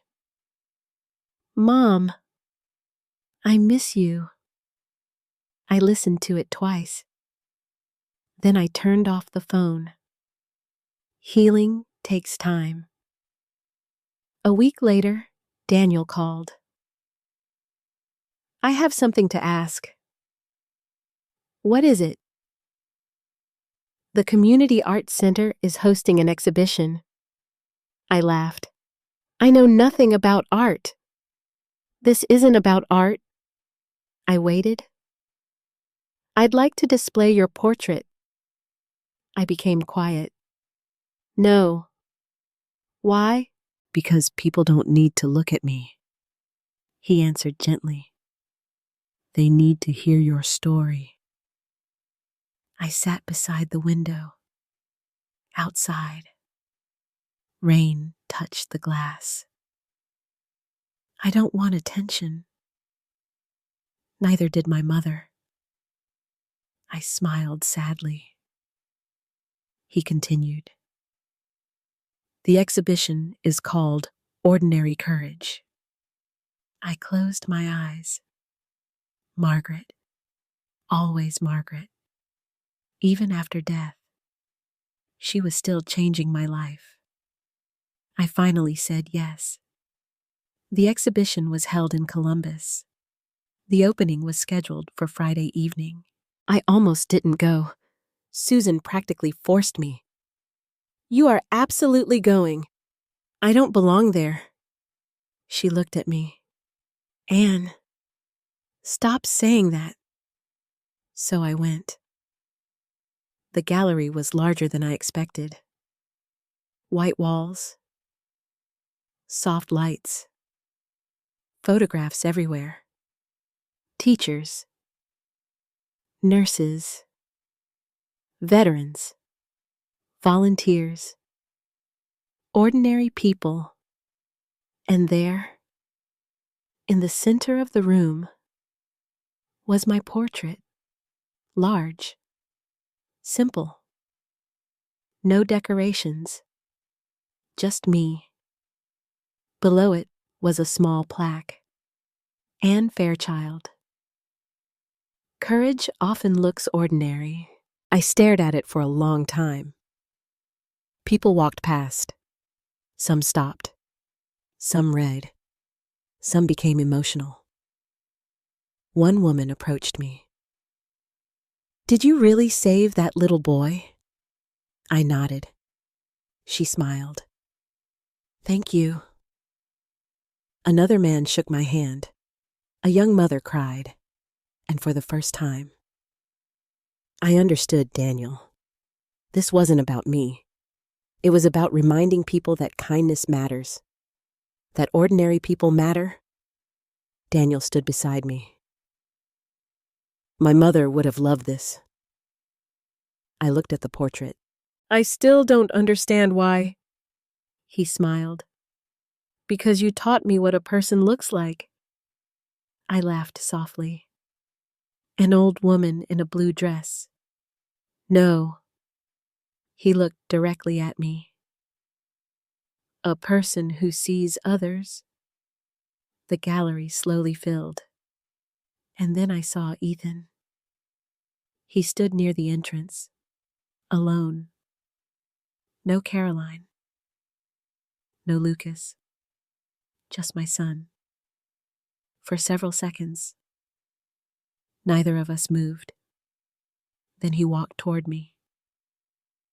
"You look beautiful." I smiled. "Your father always said that." He nodded. "I understand why." We stood together quietly. He looked at the portrait. "I've looked at this picture 20 times. Really." Daniel had sent him a copy. He nodded. "You look peaceful." I looked at the photograph. "Perhaps I did."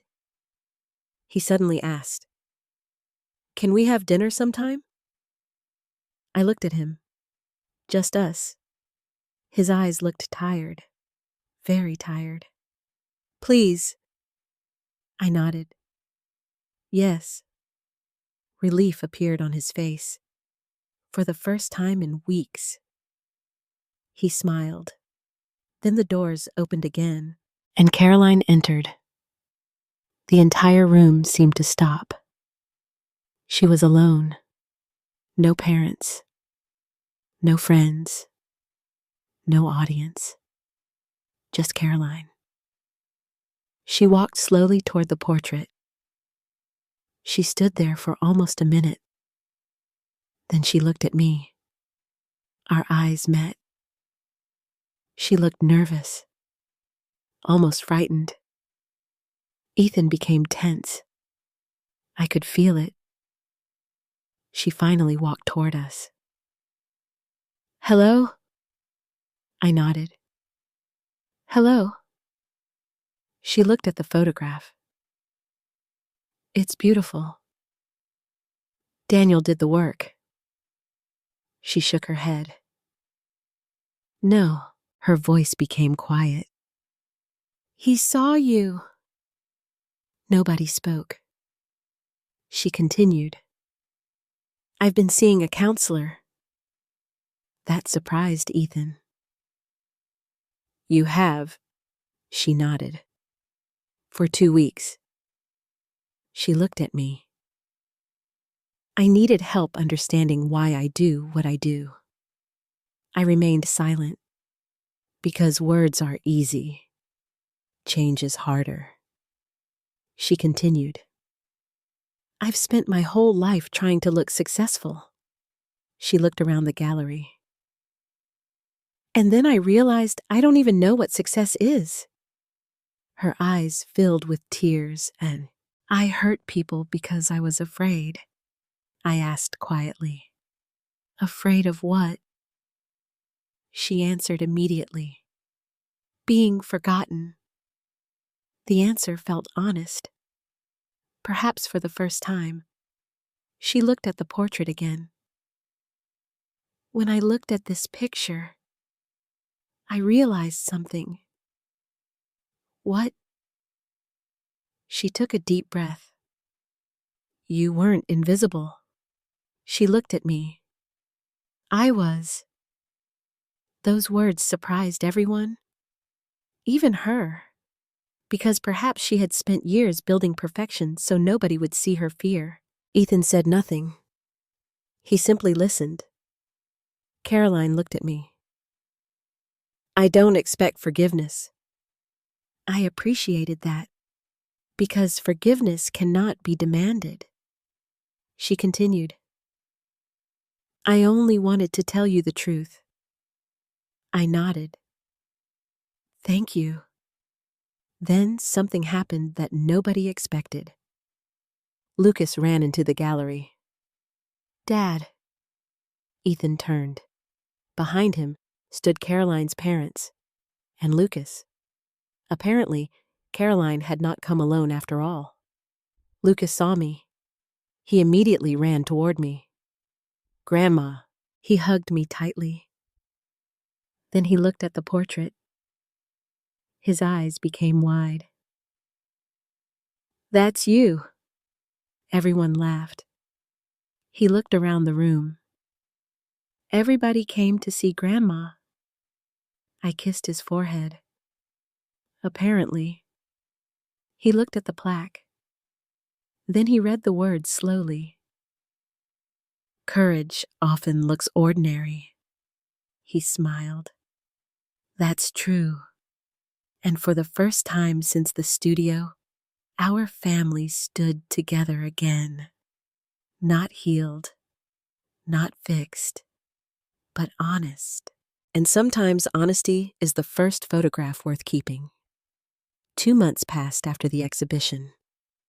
Autumn arrived. The trees outside my apartment turned orange. The mornings became colder.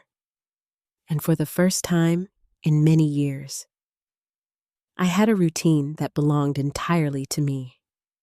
I volunteered twice a week at the library. I had coffee with Susan every Thursday. I walked in the park every morning. And sometimes, I simply sat on my balcony and listened to the world. Peace is strange. When you've lived with tension for years, peace almost feels uncomfortable. Ethan visited every Sunday. At first, our conversations were awkward, too careful, too polite, like strangers trying to become family again.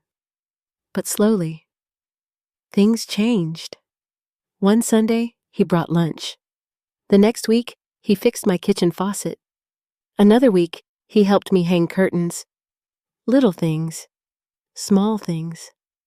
But small things rebuild trust. One afternoon, he sat at my kitchen table. Mom? Yes. Can I ask something? Of course. He looked nervous. Did you ever regret having me? The question surprised me. No. Even after everything, I smiled. Especially after everything. He lowered his eyes. I haven't been a very good son. I poured coffee. No. He looked up. But you can become one. He nodded. And I realized something. Parents spend years teaching children how to walk. Sometimes we must also teach them how to return. Caroline had started counseling. Ethan told me this carefully, as if he feared I would criticize her. I didn't. People who try to change deserve the opportunity. That does not guarantee forgiveness, but it deserves respect. Several times she asked to visit. Several times I said no. Not because I hated her, because I still needed time. One Saturday afternoon, my doorbell rang. I opened the door. Caroline stood there, alone. She held a small box. Her eyes looked nervous. I know you didn't invite me. I waited, but I hoped you might give me 5 minutes. I thought for a moment. Then I stepped aside. She entered quietly. My apartment surprised her. It's beautiful. I smiled. It's peaceful. She nodded. Yes. We sat at the kitchen table. Neither of us spoke. Finally, she placed the small box between us. What is it? A gift. I opened it. Inside was a silver frame, and inside the frame was a photograph. Not the portrait, not the exhibition picture. It was the photograph Daniel had taken. Me, Ethan, Lucas, sitting together.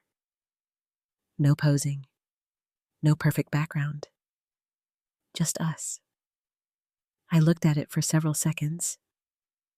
Caroline spoke quietly. I asked Daniel for a copy. I nodded. It's beautiful. She looked down. He said this was the real family picture. I smiled. Perhaps it was. She took a deep breath. I wanted to tell you something. I waited. When I saw everyone looking at your portrait that night, I became jealous.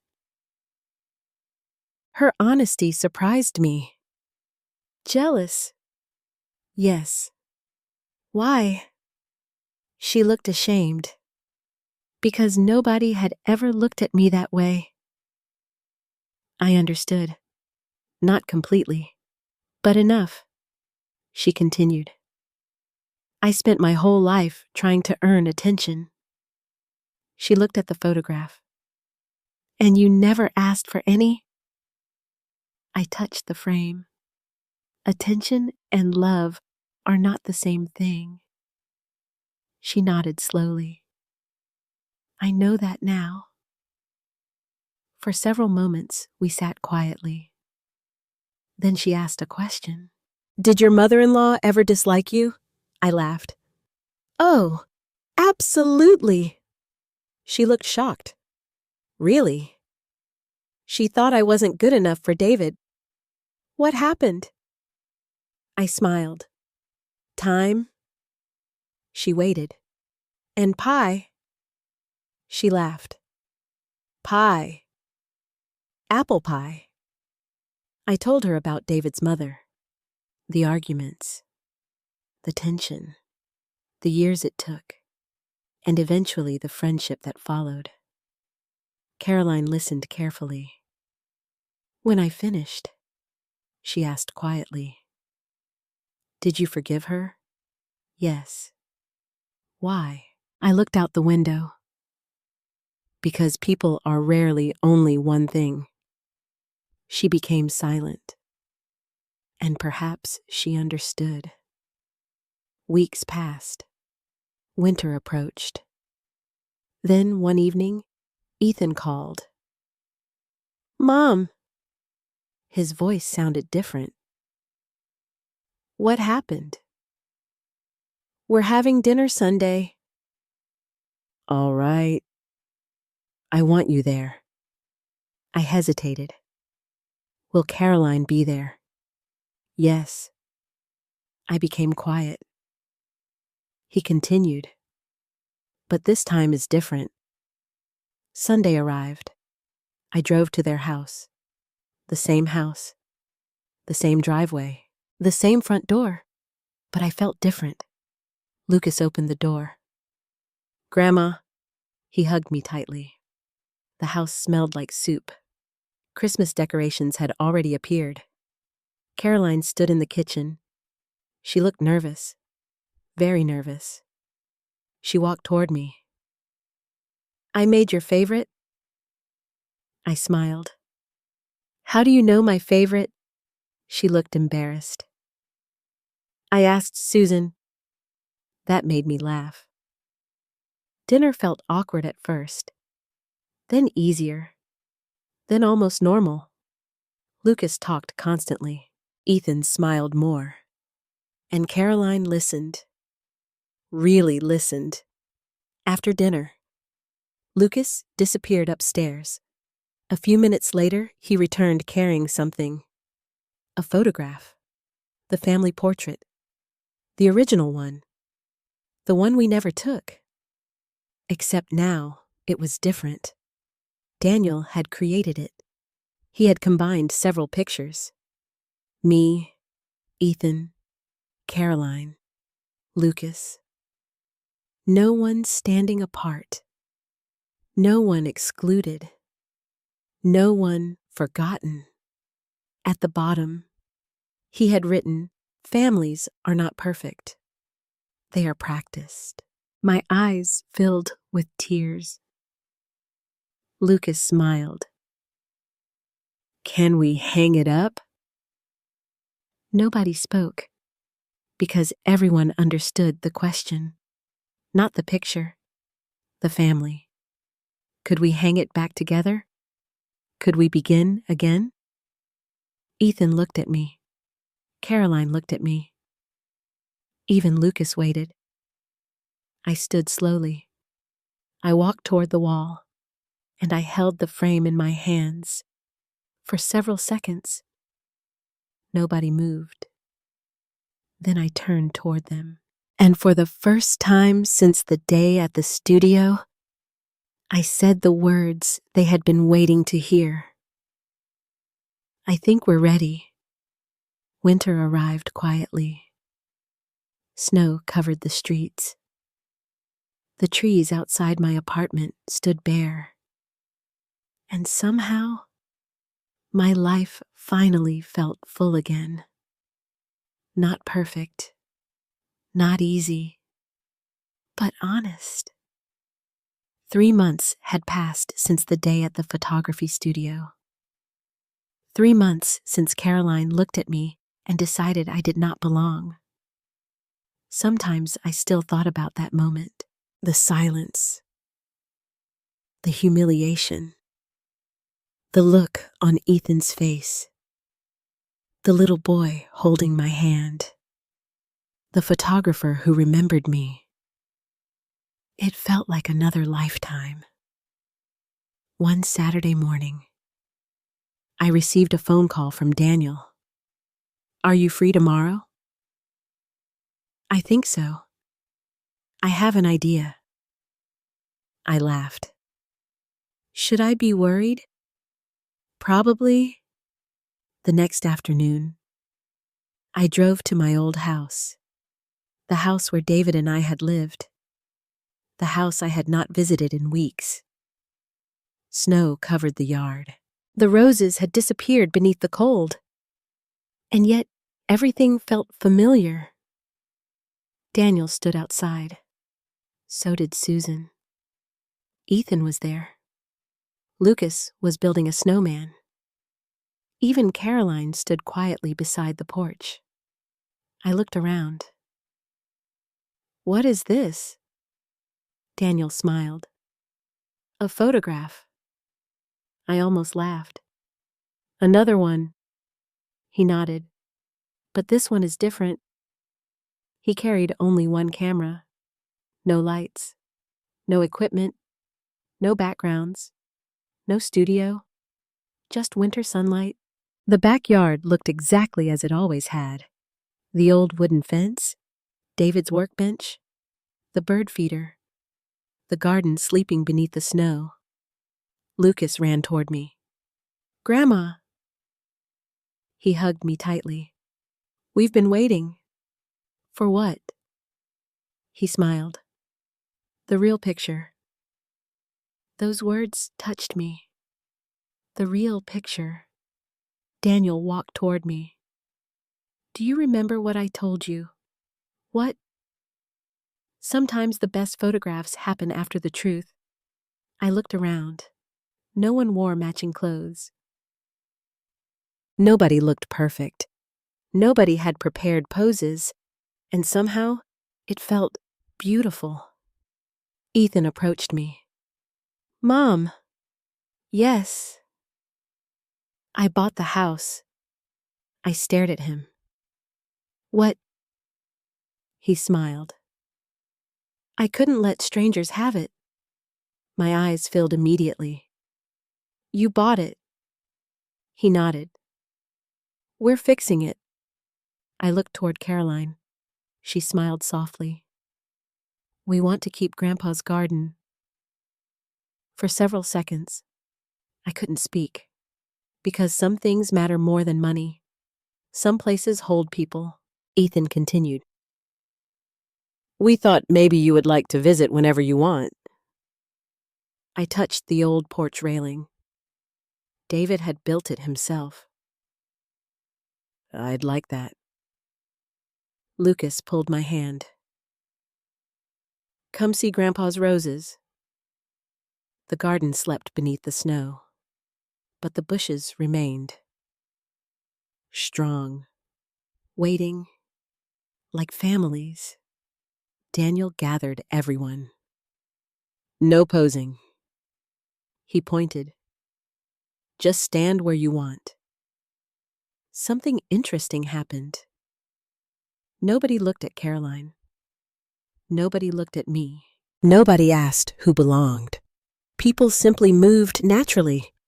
Lucas stood beside me. Ethan stood beside his son. Caroline stood beside her husband.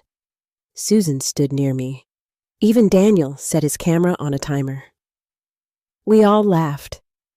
The wind blew. Snow fell softly. And for the first time, nobody worried about perfection. Before the camera clicked, Lucas suddenly spoke. "Grandma." "Yes." "Are we fixed?" Everyone became quiet. Children always ask the most difficult questions. I looked around, at Ethan, at Caroline, at Daniel, at Susan, at the old house, at David's garden. I answered honestly. "No." Lucas frowned. "We're not." I smiled. "We're healing." He thought about it. "Is that better?" I nodded. "Much better." The camera clicked. One picture. Only one. Daniel walked over and looked at the screen. His eyes became wet. "I think David would approve." I looked at the photograph. Nobody was perfect. Caroline's hair had moved in the wind. Lucas was laughing. Ethan was looking at me. I was looking at the garden, and somehow it was beautiful. Afterward, we sat inside the old kitchen. The same kitchen. The same table. I could almost hear David's voice. Caroline brought coffee. She sat beside me. Not across from me. Beside me. "Anne." "Yes." "I don't expect you to forget." I nodded. "I won't." She looked down. "But thank you for staying." I thought about that. Many people leave after being hurt. Perhaps they should. Sometimes leaving saves us. But sometimes staying teaches us. I answered quietly. "I didn't stay for you." She looked surprised. I stayed for myself. She nodded. I understand. And I believe she finally did. Later that evening, Ethan walked me to my car. Snow covered the driveway. He looked at me. I've been thinking about Dad. So have I. He smiled. I think he would be disappointed in me. I looked at my son. No. He wouldn't. He'd expect you to do better. He laughed softly. That sounds like him. I touched his shoulder. Your father believed people could change. Ethan looked toward the house. I want to. You already are. Before I got into the car, he hugged me. Not quickly, not politely, like a son, and for the first time in many years.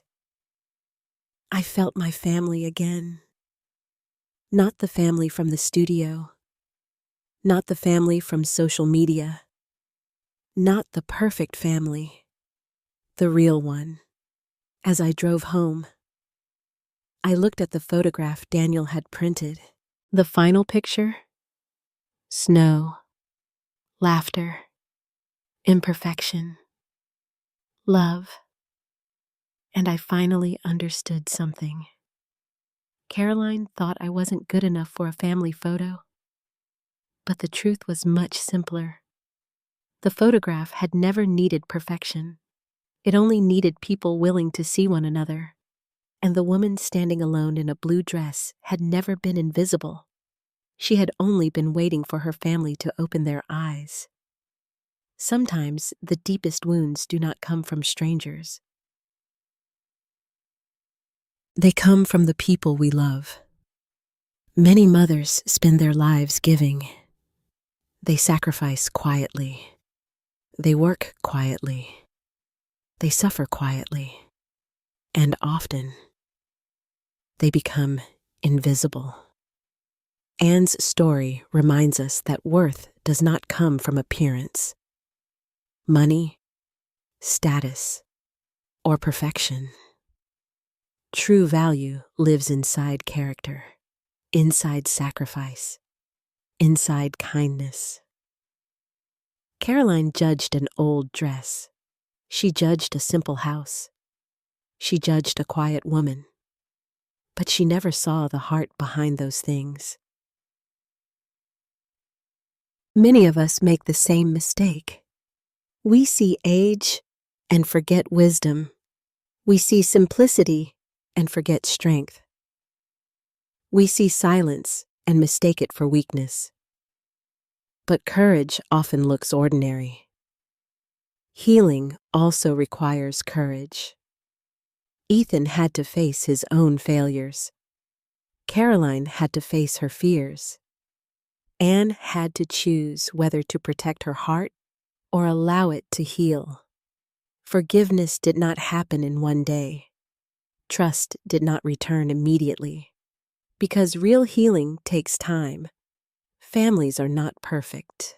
Good marriages are not perfect. Good children are not perfect. Good parents are not perfect. The strongest families are simply the ones willing to tell the truth. And perhaps the most important lesson is this: you should never wait for the world to tell you that you matter. Your worth does not depend on being chosen for a photograph. It does not depend on recognition. It does not depend on applause. You mattered long before anyone noticed. If Anne's story touched your heart, please share your thoughts below.